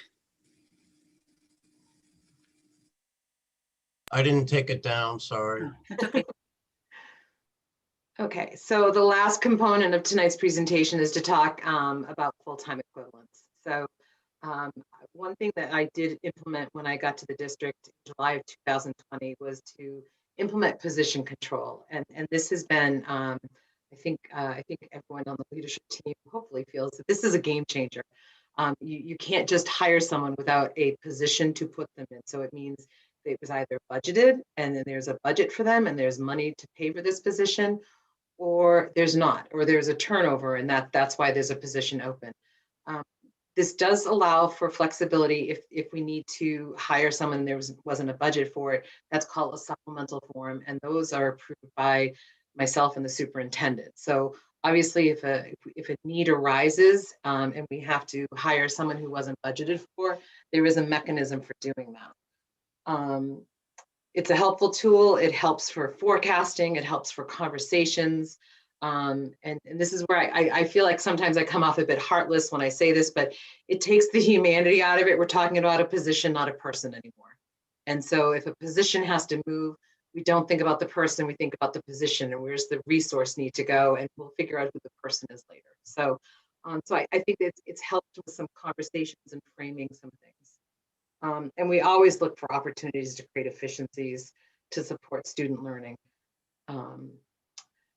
So overall, our FTE count really has been pretty consistent over, our FTE budgets has been pretty consistent over the last few years. And I do a budget by budget by budget instead of actual, because actual is really just a point in time because positions can be open.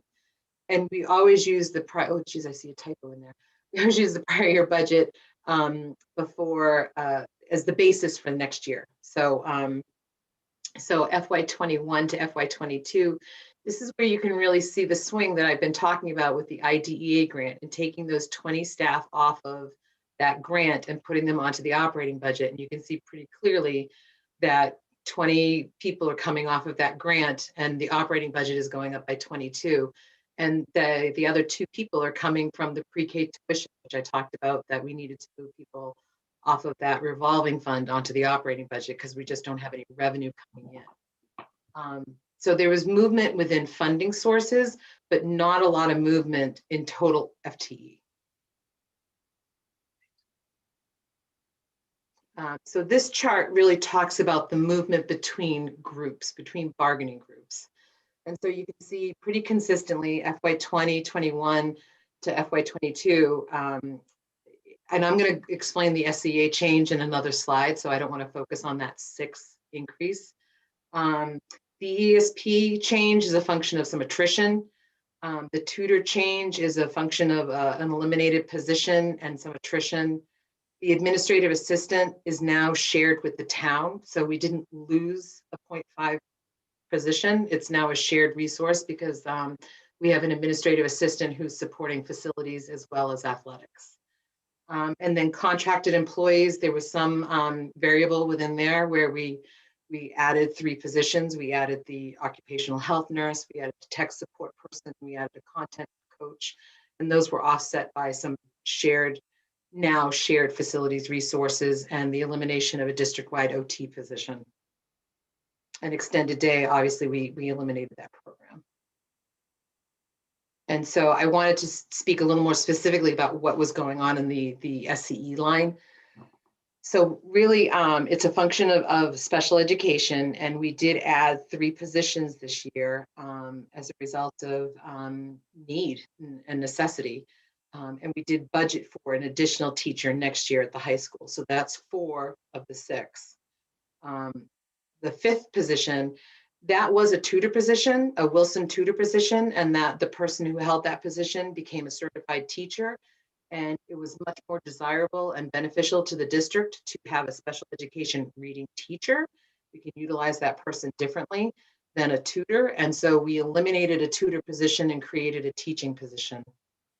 And then what I like to call the chum at the bottom is in last year's budget, we had targeted to reduce the FTE count by 2.6, and we reduced it by 1.6. So the difference in there is the additional 1. So that's how you get to that 6. I hope that makes sense and I didn't go too quickly. Mr. Delano? Martha, can we get the FTEs broken down to each school? I can certainly, yeah.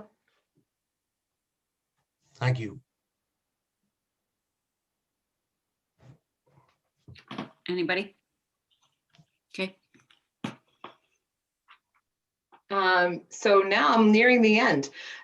So next steps for tonight, we've already covered federal and state grants, revolving funds, and our FTE analysis, school committee questions and school committee vote. And then as I started with the presentation, after that, it's off and running. It goes to the town administrator.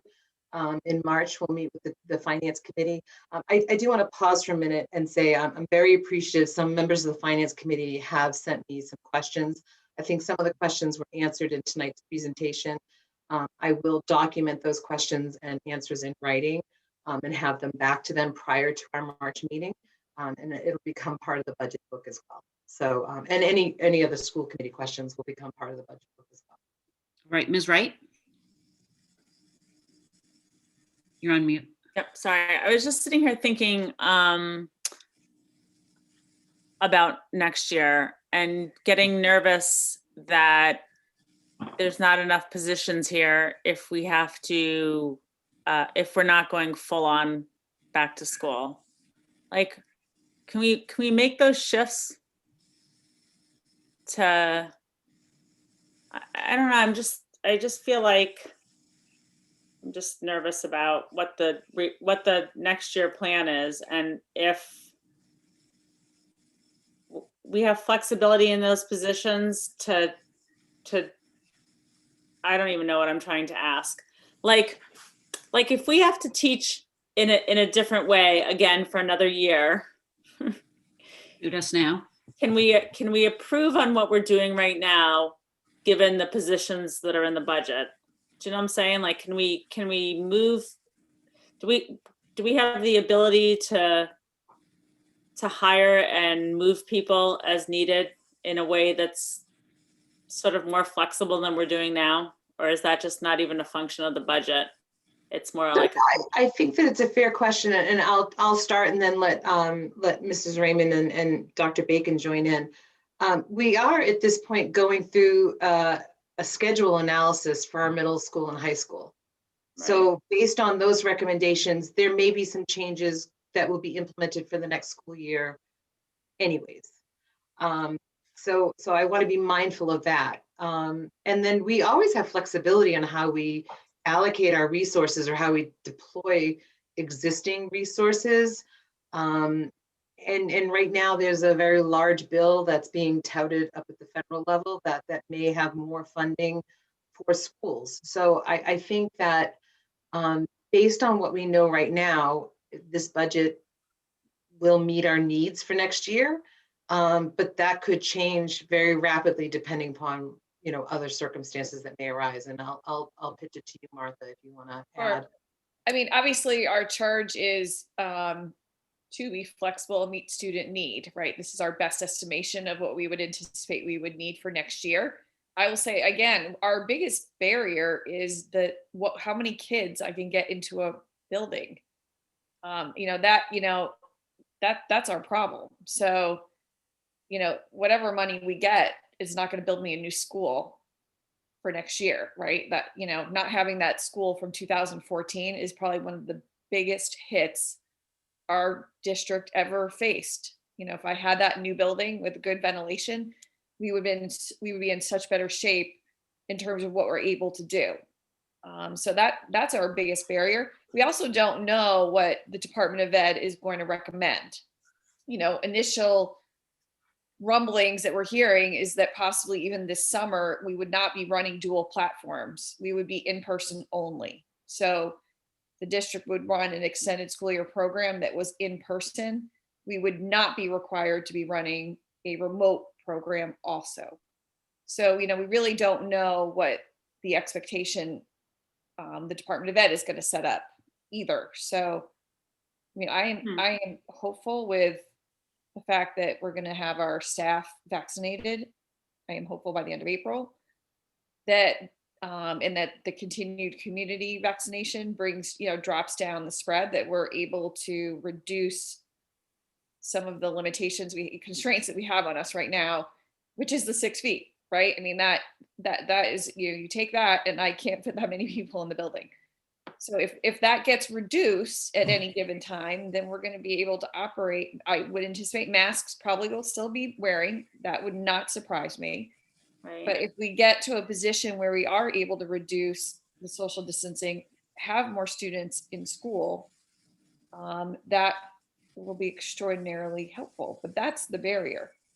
I mean, there are things that we can do in terms of reallocating staff that if we are in a position we have to operate under dual platforms where we do have to operate, families have a choice to operate, to choose remote or in person, we can pull someone out of the, it doesn't mean I need an additional teacher. I may be able to just pull somebody out of the rotation that takes a remote class across schools, right?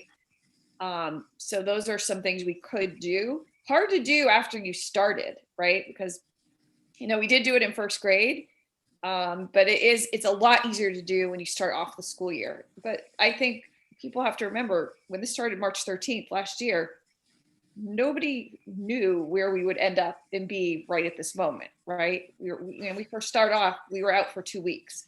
We were thinking we might be back in.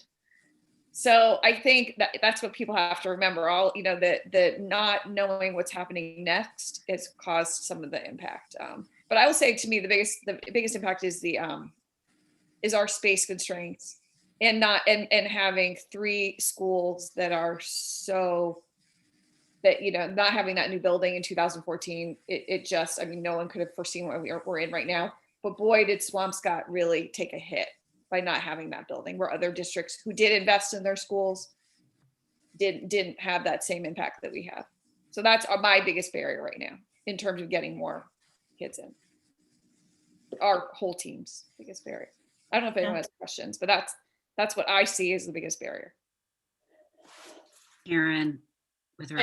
But to your point, after that, second to that, the space issues because of the social distancing in our buildings, I think you said it, is that the choice to be remote is also an issue, right? Because as long as we have a sizable portion of our students remote, we can't do what we need to do, right? Then we're stretched, our resources are stretched. Even if we were to go back and try to get the kids back in school, if that election to stay remote is still there and we have to provide those kids the same equitable instruction, then we're kind of stuck.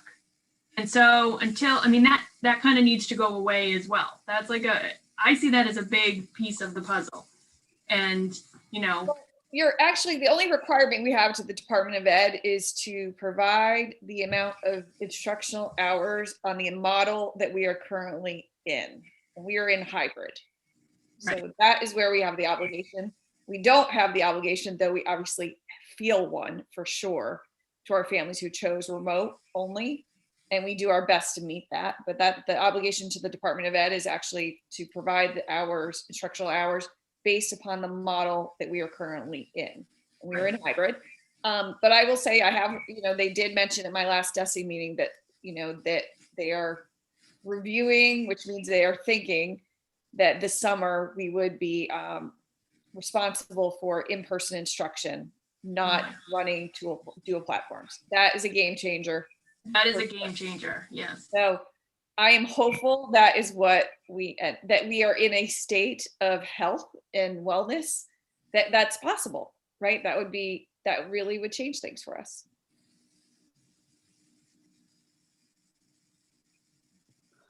I will say, Suzanne, your question about whether the budget is enough, it's kind of a wait and see. I mean, it's certainly, it's level staffed, if you will. There were reductions where we could make them. We readjusted the budget where we saw traditionally we just have been budgeting monies and they weren't being spent. So there were a lot of those type of things that were done for some specific lines.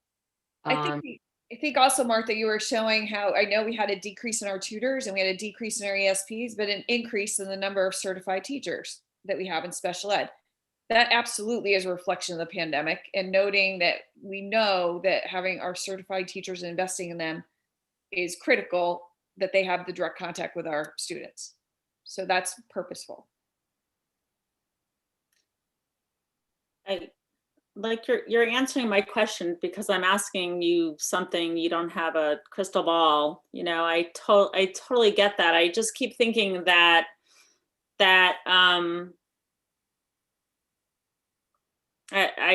hear the building issues and the remote versus hybrid, kind of how to deliver both those platforms equitably has been a struggle.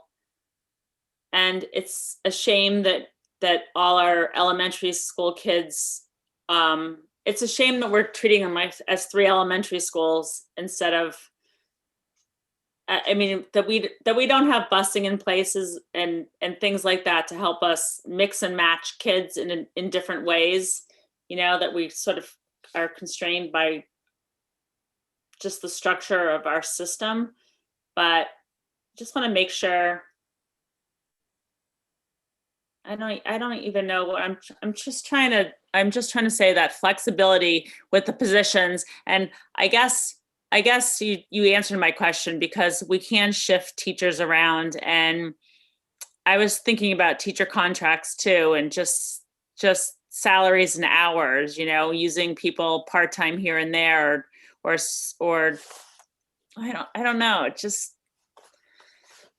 It's just something I think we can't answer right now because we don't know what next year looks like, and we just can't have a year that feels like this year again, because I'm hearing through letters people are writing and comments, like I hear this fatigue and this complete frustration, and sympathize with it, and just want to make sure that we're just flexible enough to deal with what is going to get thrown at us next year. I mean, God forbid this new strain of the virus wreaks havoc in ways we're not even thinking about right now. And it's just that ability to shift more quickly this time, like we're ready for it. And it sounds like you guys are thinking about the same thing. So I don't know what I mean, for sure. I mean, obviously special education, we've done a great job, no doubt. We have a lot of our programs in full day now, which is amazing. When you look at what's happening on the North Shore, we are way ahead. right. But just look at our neighboring town, which is a mile away from us, look how they've struggled. I mean, look how Lynn has struggled.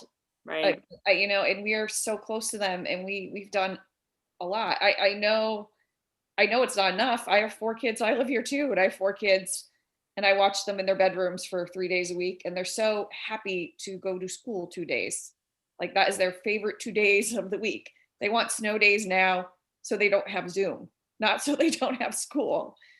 So I totally appreciate that, but it's it is something that our team thinks about every single day. How can we chip away at more capacity to get our students in? It is on our mind every day.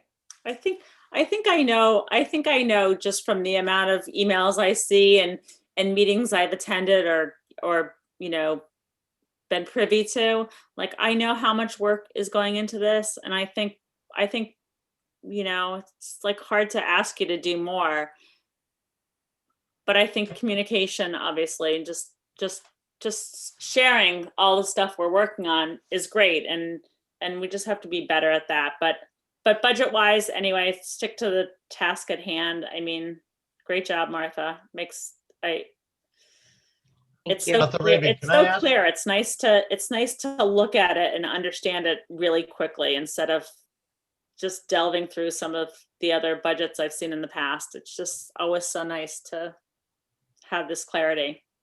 Mr. Delano, hold on one second. I do see that somebody in the audience has raised their hand, and at the end of this presentation, there is going to be opportunity for the public to speak.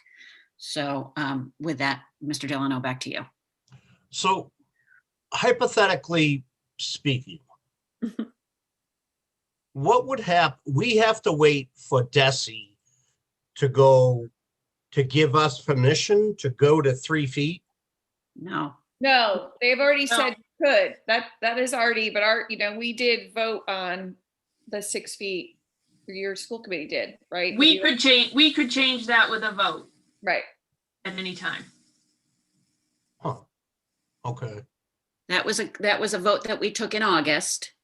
Right. No, I know that we took the vote. I didn't know that we collectively say at our next meeting, if we had the nurse and the superintendent and some others with some information. I think, Ted, the CDC is discussing changing that, and we voted to follow CDC and DESE guidelines. So if it comes down from the CDC, it makes it a much easier decision. It does, but I think we should put it on the agenda anyway. Because we don't know when they're going to do that, and I think it's worth having the discussion even before the CDC does anything. I know that we're in the last.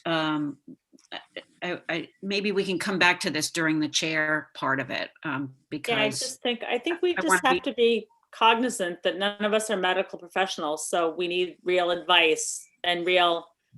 So can I just interrupt this and for the sake of keeping on track with the budget piece of it, and use the time that's earmarked up under the chair and talk about this a little bit more? Mm-hmm. Okay. Yep. Sorry to cut it short, but I want to be mindful of Ms. Seibert's presentation. Ms. Raymond, it is sort of related to the topic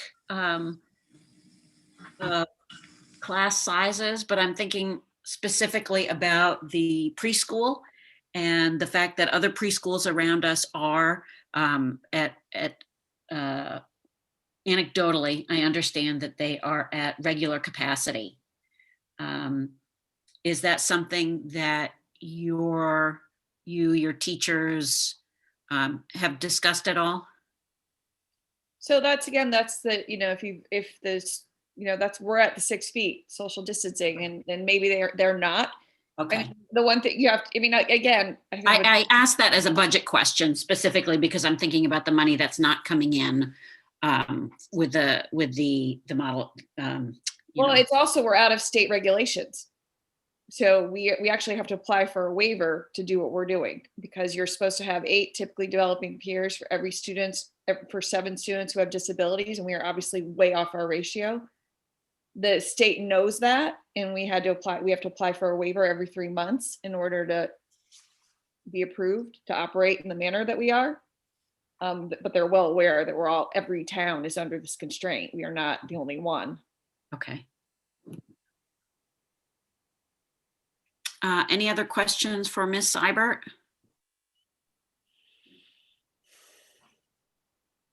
Okay. Thank you. Thank you. Okay, so I have a pretty complicated sheet for the votes that we're going to take. This is a little bit different, I believe, from the last time that I don't think I did this last year. I think it was Ms. Cooper.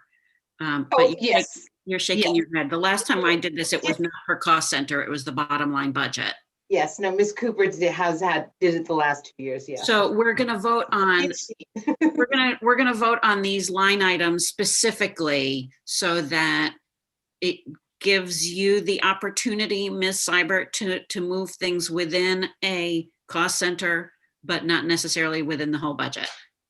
Correct. So if we were to realize that the general education cost center was overspent by a certain dollar amount, I would have to come to school committee, explain that, and make a recommendation to move funds from one cost center to another. But within the cost center, I can move within the cost center. So the way that we had it set up, say 2 or 3 years ago, where we were just voting on the bottom line budget, was that because the business manager had the opportunity to move things around, or was it just? He came to you with every single line item transfer that he wanted to make. Okay. And he would also, I believe he would try and bring every single line into balance, whereas I just balanced to a cost center. Okay. The cat's back. Sorry. All right. So we're going to have 1, 2, 3, 4, 5, 6 different votes right now. So bear with me. For the fiscal year 22 budget, I will entertain a motion to vote on the administrative cost center in the amount of $1,293,191. Do I have a motion? We make all the motions and we pick someone to do the seconds. That way we. That's a great idea. Suzanne, I'm No, going to. I'll make the motion.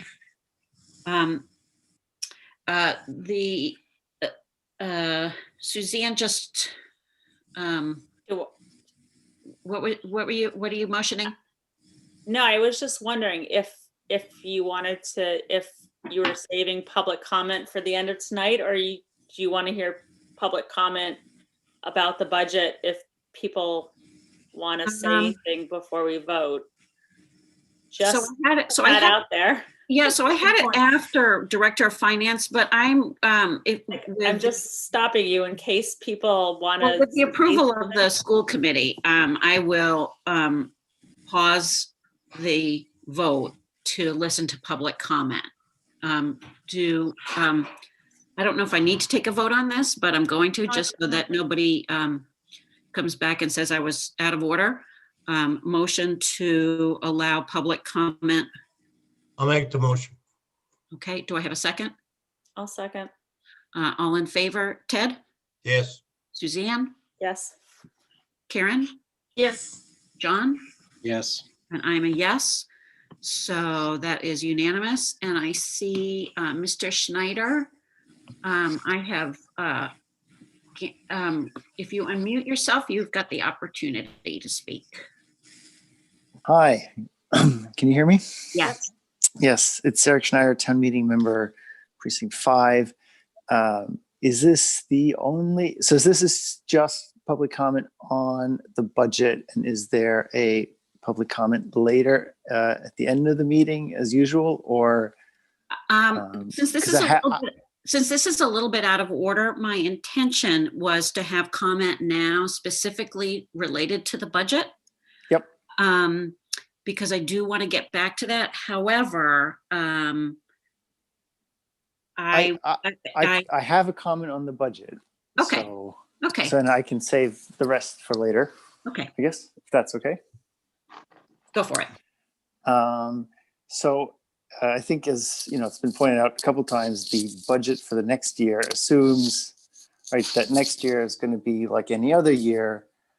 And if if this past year was, any indication, if next year is going to be, again, sort of a remote hybrid scenario, I think you can probably expect a further decrease in enrollment of students. And has that been considered, and what that would impact on the FTEs in the district?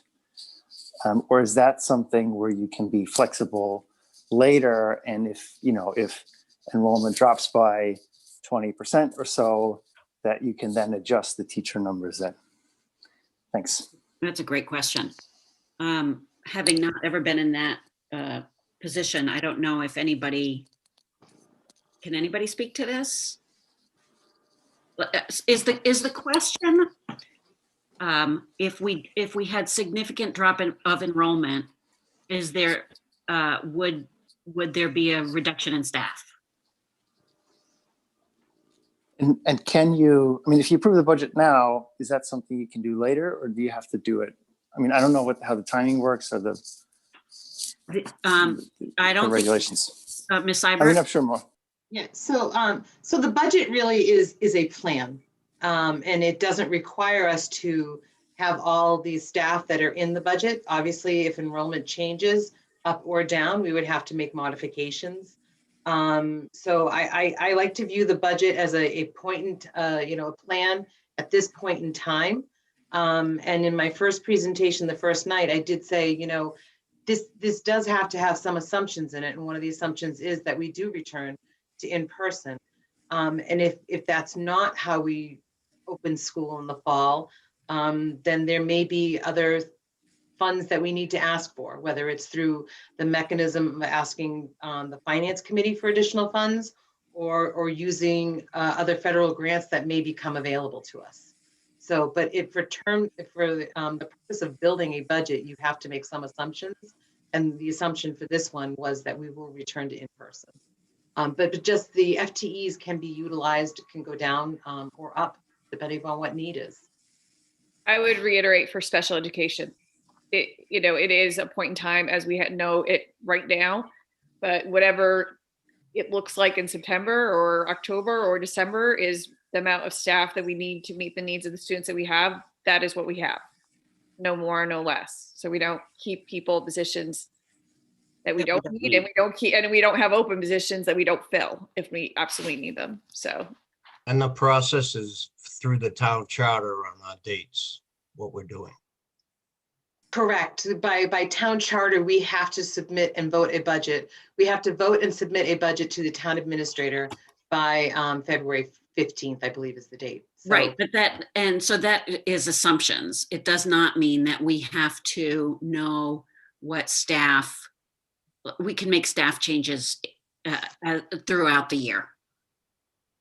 Does that answer the question, Mr. Schneider? Yes. Thank you. Any other questions, or did you want to make a public comment as well? I did, but I can save that for later when you are done with the other things. All right, I'm going to put you on mute and I'm going to recognize Stephanie.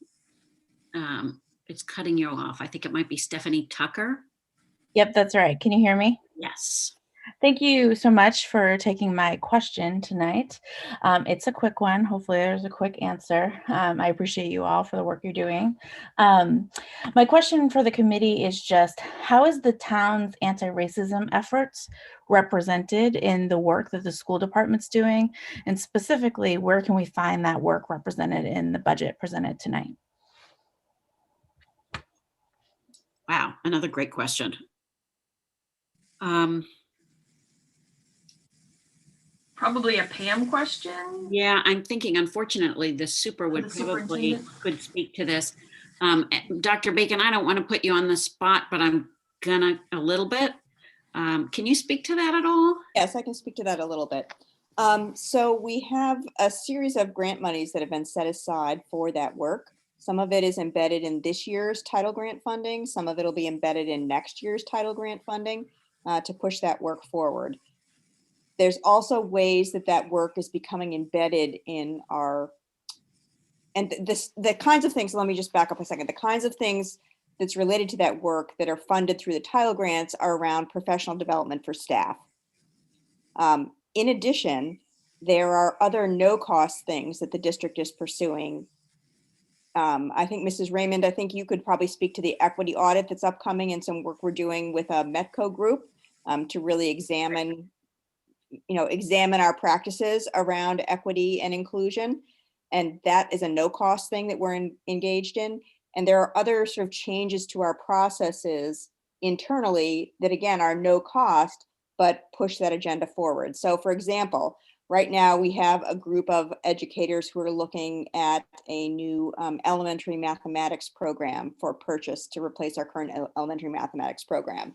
And when we developed our criteria for reviewing the various options, one of the categories that we're looking at in all the contenders is their sort of representation of cultural diversity in terms of the pictures in the pictures in the books, the content of the problems, the framework, the context that things are presented in. So again, there are many things that are sort of no cost that are going on to push the agenda forward. And then we do have money set aside in the title budgets both this year and next for professional development related to diversity, equity, and inclusion. Ms. Raymond, did you want to add to that? We can, Dr. Bacon brought it up that we will be participating in the equity audit in March, and that obviously is free to the district. So that is something that will obviously move our practices forward. I also think, again, things are no cost that we are required to do through even our civil rights audit is reviewing all our counseling materials, reviewing all our curriculum materials, and looking at that piece too for any bias noted too. So that's something that is an ongoing piece too. But I would say the biggest shift and push is, Stephanie, what you brought up is the anti-racist, making sure that that is at the forefront of our lens and how we make decisions and operate in our district. So that is certainly on the superintendent's forefront of her mind about how we move the district forward. I know it particularly relates, she could speak much better to it than I can, but the work that she's doing on the board with METCO is playing a big factor in that as well. Yep. Well, we've made some good shifts in terms of attendance and going to Boston like we did last year, and hopefully we'll be doing that again soon, and really just making intentional efforts towards this work. Stephanie, did that answer your question? Yes, thank you. That was really helpful. And if I can just leave one final thought, especially because it sounds like you all are thinking so critically about how you're engaging with this work. If there's any way to make your efforts more transparent, I would say, like, through being able to show specific line items in the budget, grants that we're getting, or even by spending more time in these meetings, just talking about those things, I think it would be really appreciated. I didn't know any of that. I'm really encouraged to hear it. And I think there'd be a lot of other people in town that would be grateful to know more as this progresses. So thank you all. Great, thank you. It was a good question, and I think the school committee will, commit to figuring out how this gets shared.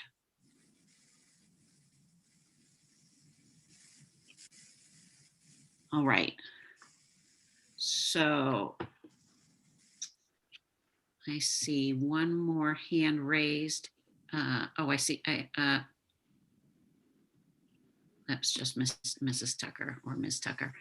Okay, so with that, I am going to close the public comment, and I am going to go back to our budget vote.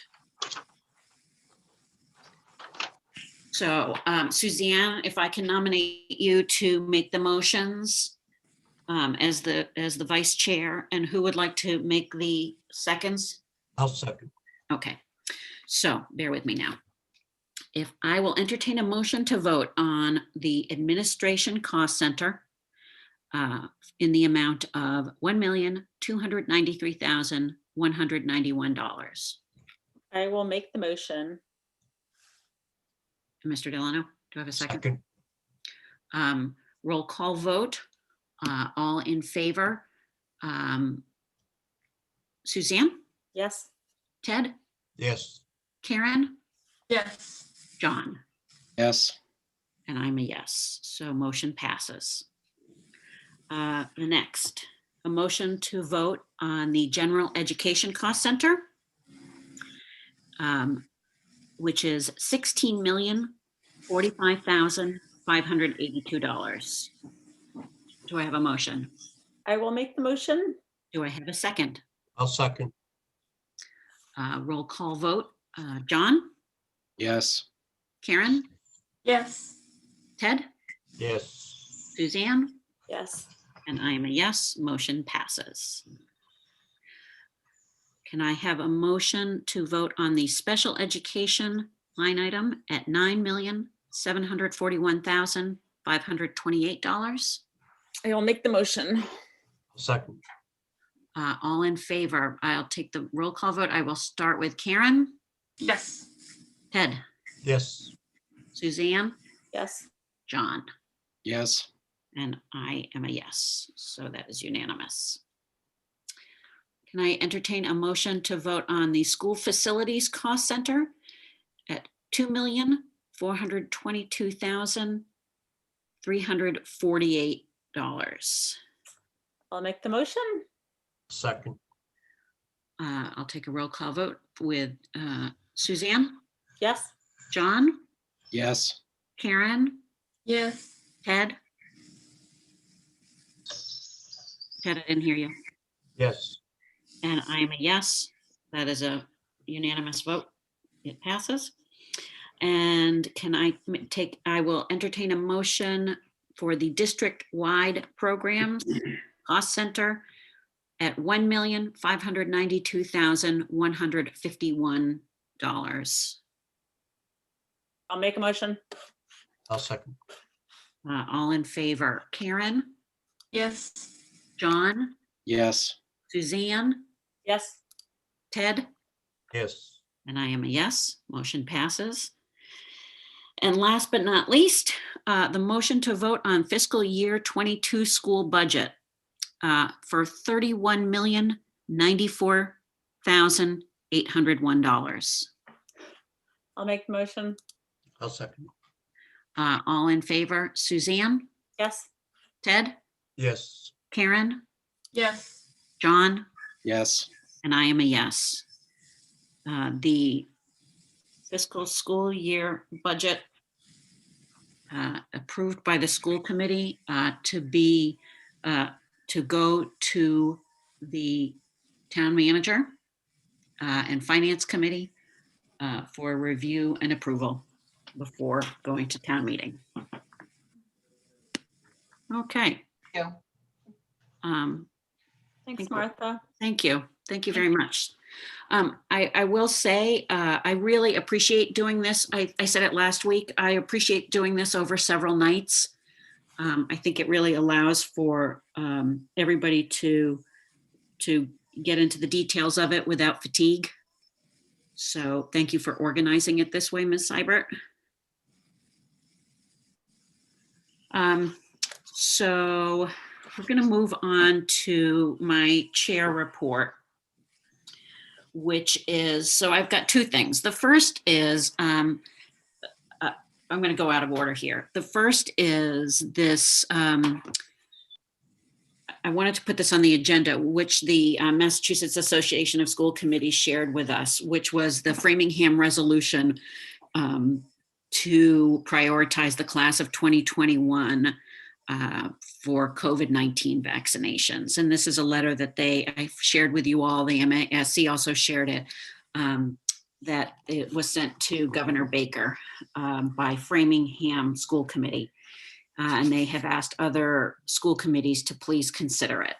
So I felt obliged to bring this here and hear everybody's thoughts on whether or not this was something that we wanted to follow suit with.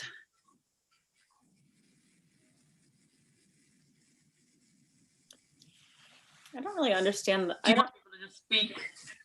Yeah, I mean, I can't say like I'm not a fan. I'm not sure that we need to be prioritizing students for the vaccine when, you know, it's hard enough getting it out to the priorities that are out there right now. It feels like I'm not even sure how parents feel about their 16, 17, 18-year-olds getting vaccinated, you know, just based on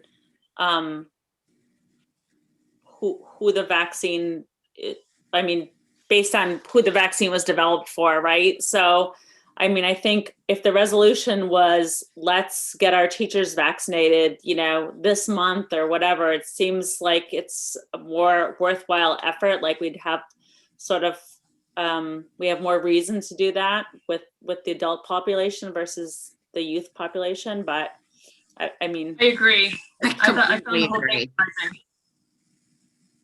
I saw the resolution and I feel like those resolutions have weight when there's not so many of them, and I've just been seeing so many lately that they don't seem to carry as much weight. I don't, just trying to. John, any thoughts? Yeah, I mean, I agree, Amy, with what's been said so far. When I first read it, it really didn't seem appropriate for us to put something like that out on our own behalf. I think I just err more on the side of, you know, at this point, you know, the priorities have already been established by the local towns and the state, and you know, it's really not, you know, we should follow that guidance, not, you know, from them and not us up to them. So that's kind of how I looked at it. Ed? With Yeah. all the points that have been said.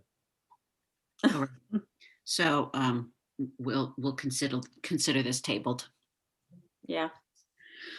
So I did want to spend some time tonight talking a little bit more and bringing the conversation that we had about space, distance, and I wanted to specifically acknowledge the probably about a dozen or so emails that the school committee has gotten. I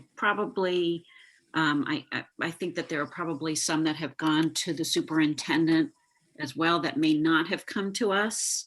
But I wanted to acknowledge the letters that we're receiving from primarily our parents of very young students, the kindergartners and first graders, about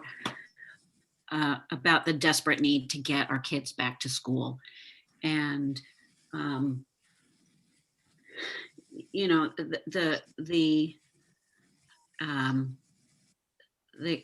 completely dulled experience that everybody's having. I know, like what you said earlier, Miss Raymond, about, you know, we did not imagine this was going to be a year in the making.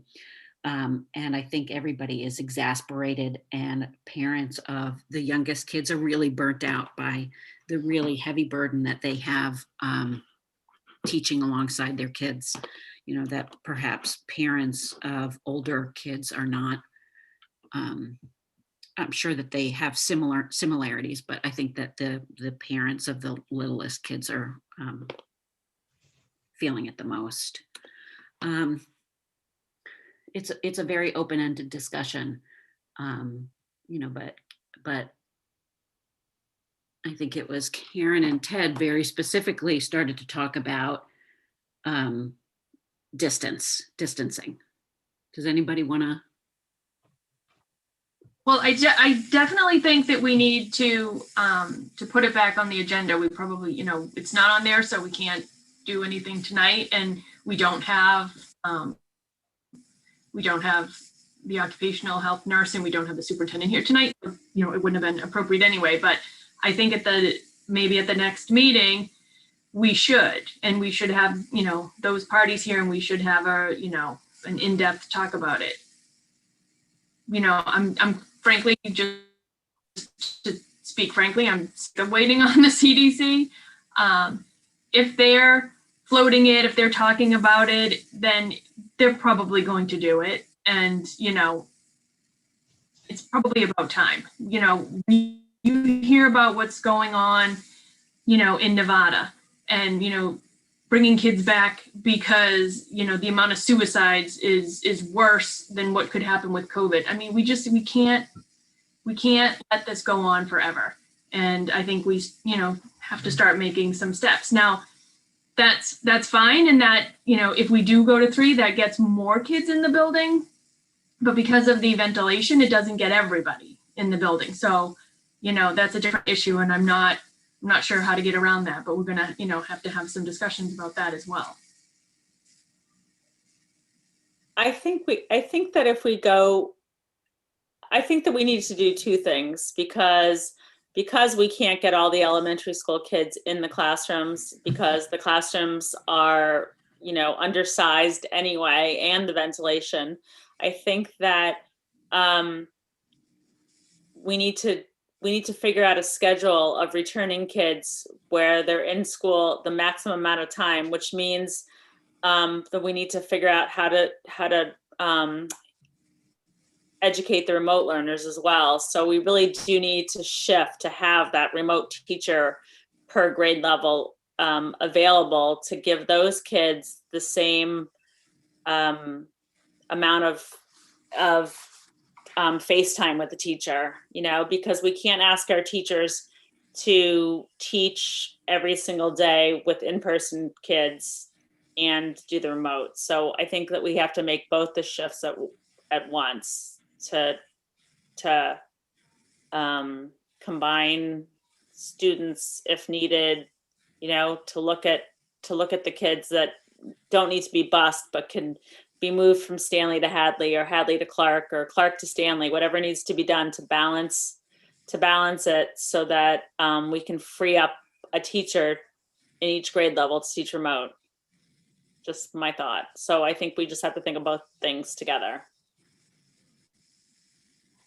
And I would say that anything is a step forward in even hopefully examining some type of reduction or some type of plan is a lot better. I could appreciate an agenda, and I even more appreciate the nurse and Pam not being here right now. But I had conversations with a parent today, and they were describing their daughter's academic progress as dying on the vine. And that to me is a lot. And I hope we can collectively as a educational community move forward and start looking at other things and enhancing it. And Amy, just to add on to Ted's comments, you know, I think we have somewhere around 80 days left in the school year, somewhere around there. And I think just going into that next meeting, you know, realizing that time is really of the essence here. I mean, you know, I think having thoughts about a plan and being able to implement it As Karen said, when the CDC, if they act, we're prepared to act, immediately. So I think that should be part of the conversation as well. Just knowing that, there's only 80 days left. Let's try to do what we can to maximize those days. Well, so I think it's good timing because next, I believe it's in 2 weeks, because next week is school vacation. In 2 weeks, I think, Dr. Bacon, you are going to be talking to us about mid-year assessments. So, I will commit to making sure that there is time on our agenda and that Ms. Mulcahy is with us, and will also reach out to members of the health department, if that makes sense, at least to hear from them in terms of what their opinion is. Yeah, I want to express my empathy to these parents of young kids, which I know is not enough. This is just such a this is such a year of loss, and in so many levels, and I appreciate parents of young kids just wondering what the heck this means in the long term. And I know even more than me, I know I'm looking at you, Dr. Bacon, and you, Mrs. Raymond, as seeing, very keenly what's happening with these kids, and working hard to do the best by them. And I guess I would just stress, it's not just young kids, it's our middle school and high school. The mental health challenges actually, to me, are almost even more extreme and more worrisome.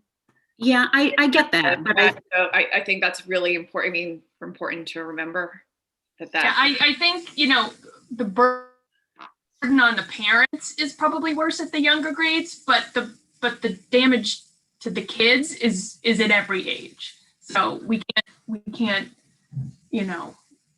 not look at that. In terms of having to supervise, yes, at younger, they need more facilitation, of course, adult facilitation to help them access online learning for sure at the younger age. But we also have kids who are disengaged.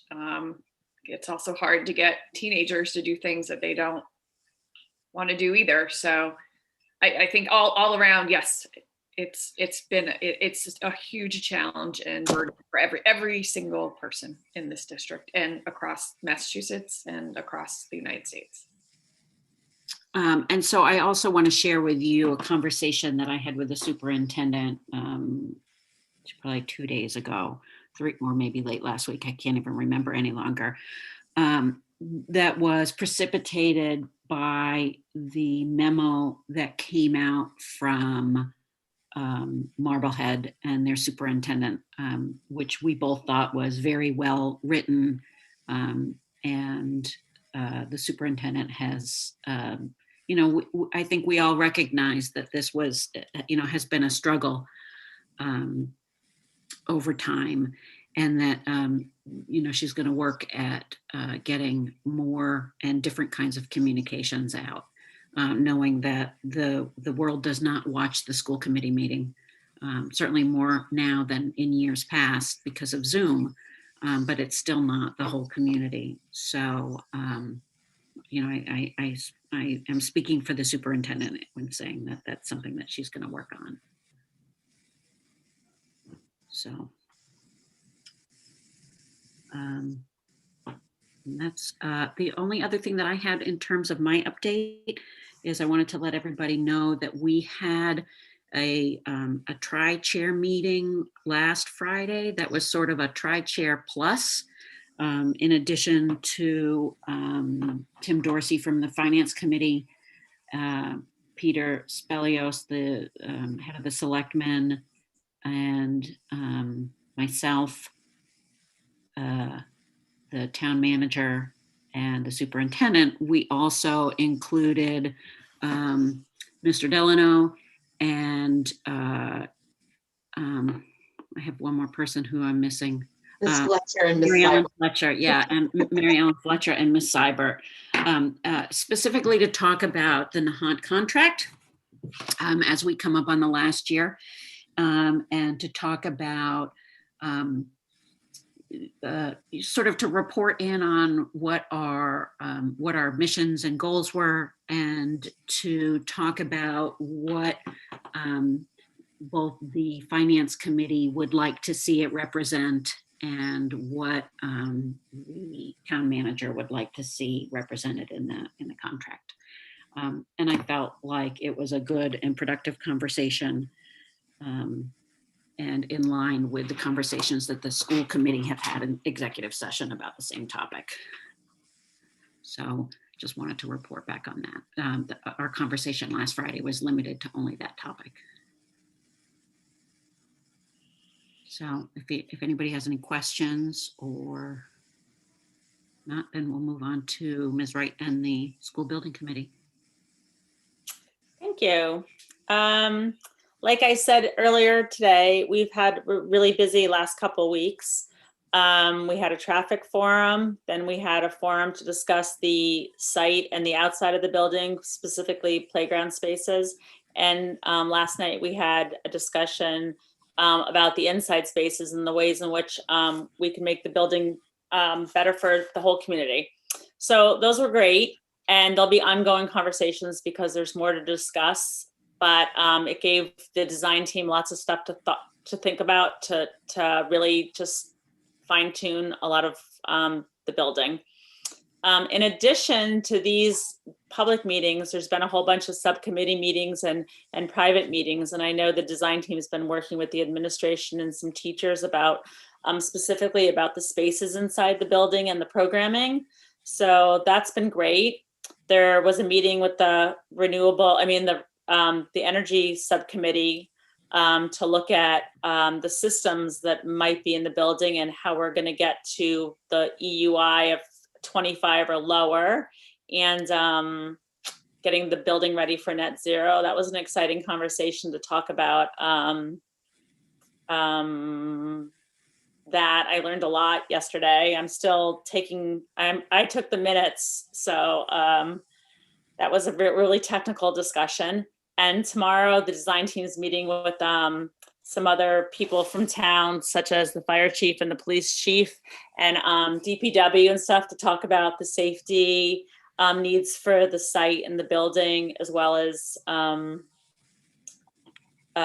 of the safety features for inside the building as well. So that's another conversation that's happening. So I guess my point is lots of things are moving really quickly right now with the design of the building as we try to get things together enough to go to a cost estimator so we can get some figures and then get all those reports to the MSBA in hopes for an approval of this project so we can keep moving forward. So anyway, just lots of things going on in the last couple of weeks. It seems like a whirlwind. So I don't know why it's occurring to me now, but I do want to point out not only to the committee and to you, John, as the newer member, as well as more importantly to the public, that when Suzanne is giving us these updates, that it's really that Ms. Wright is the liaison to the school building committee, which is not the school committee, and that this is a separate entity that is running this. So, I think the reason why I share this is that, we've had comparisons. There was a parent, I can't remember who wrote a letter saying, why can't the school committee do what the school building committee is doing in terms of outreach? And, it's a really different, they're very different roles. And the reason why the school building committee is doing this is because they've got to elicit votes from the taxpayers, and is a significantly larger group than the 5 school committee members who are essentially a board of directors, as opposed to the administration and staff who actually do all of the heavy lifting in the district. whereas the school building committee is doing the heavy lifting. So it's not really apples to apples. And I think it just occurred to me, Ms. Wright, that it might have been confusing to people who are listening in, that in fact you're reporting back to us on this as much as out to the public. It's actually a good reminder for me, because sometimes I just say things like you guys know them all, and really you need to ask me questions too, because I am the liaison, and I forget that you guys don't go to all the meetings, even though I see most of you all the time at them.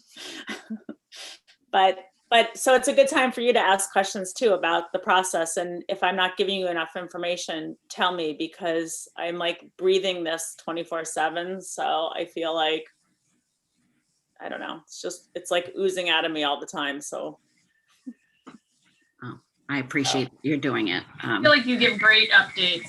I'm glad that I'm glad you're the liaison.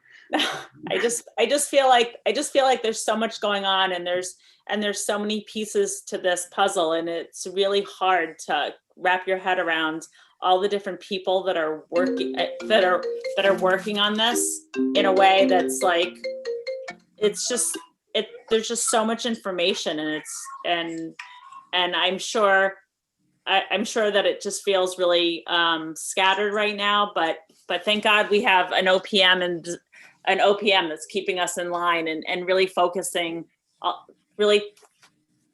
She has this gigantic checklist of things that have to go to the MSBA, right? So there's just all these different arms of the octopus working on things right now. So I think when they come together more completely, there'll be a better picture I can give you all. But right now, just know there's a lot going on. Well, I think it's in good hands with you as our sending you. Thanks.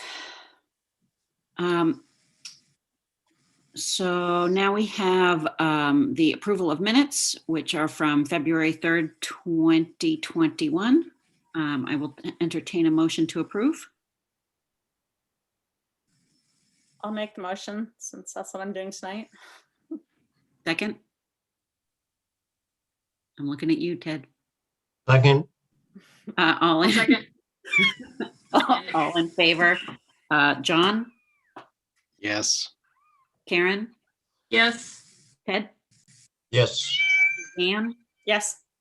and I'm a yes, and whoever that little kitty was is a yes as well. And so now I am, I will, since I said I would, I'm going to open it up to public comment again, which is also not on the agenda. So if I could entertain a motion to add that to the agenda. I'll make the motion. Do I have a second? I'll second. All in favor? All right, guys.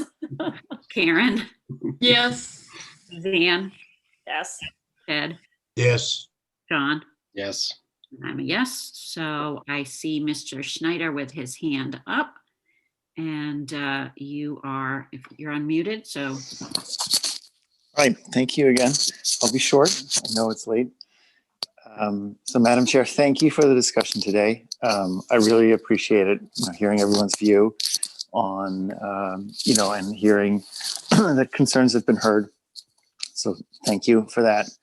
I also read that communication that came out from the Marblehead Superintendent, and it struck me how different it was than what we've been receiving here. It was candid, it was personal, and it admitted missteps. So if the school district is moving in that direction and changing some of its communications, I think that would be very welcome. Because had I received it, were I living there and had I received it, I might feel a little different. And then my last point, at the last meeting and at this meeting, it was brought up again that, the reason why we can't have more elementary school students in the schools is because the building's age and the buildings are old because the town voted down the proposal in 2014. And I don't think that's right. I mean, it's right that the town didn't vote for it, but I think that's just, passing the buck. And I think if the age of the building were an issue, then why is it that the high school, which is a much newer building, still has cohorts, is not, fully in person? So I don't think it's just the building age, and it's not just that the town voted that other proposal down. And I don't know if I was in town then, but I think that school building committee this time around is doing a fabulous job and really laying the groundwork. And I don't know what happened last time, but let's hope it gets passed this time. That's all. Thank you. Right, I appreciate that. Thank you.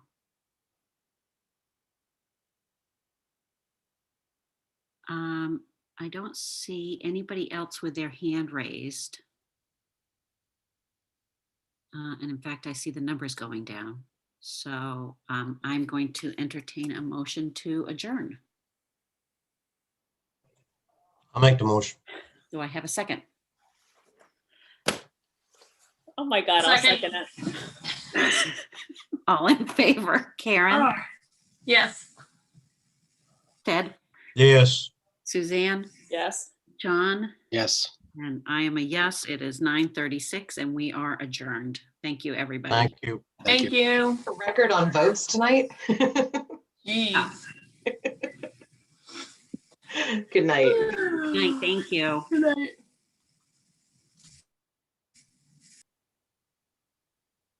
Okay, Joe, I have stopped the cloud recording.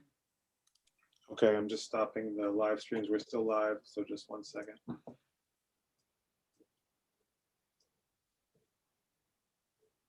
It wasn't as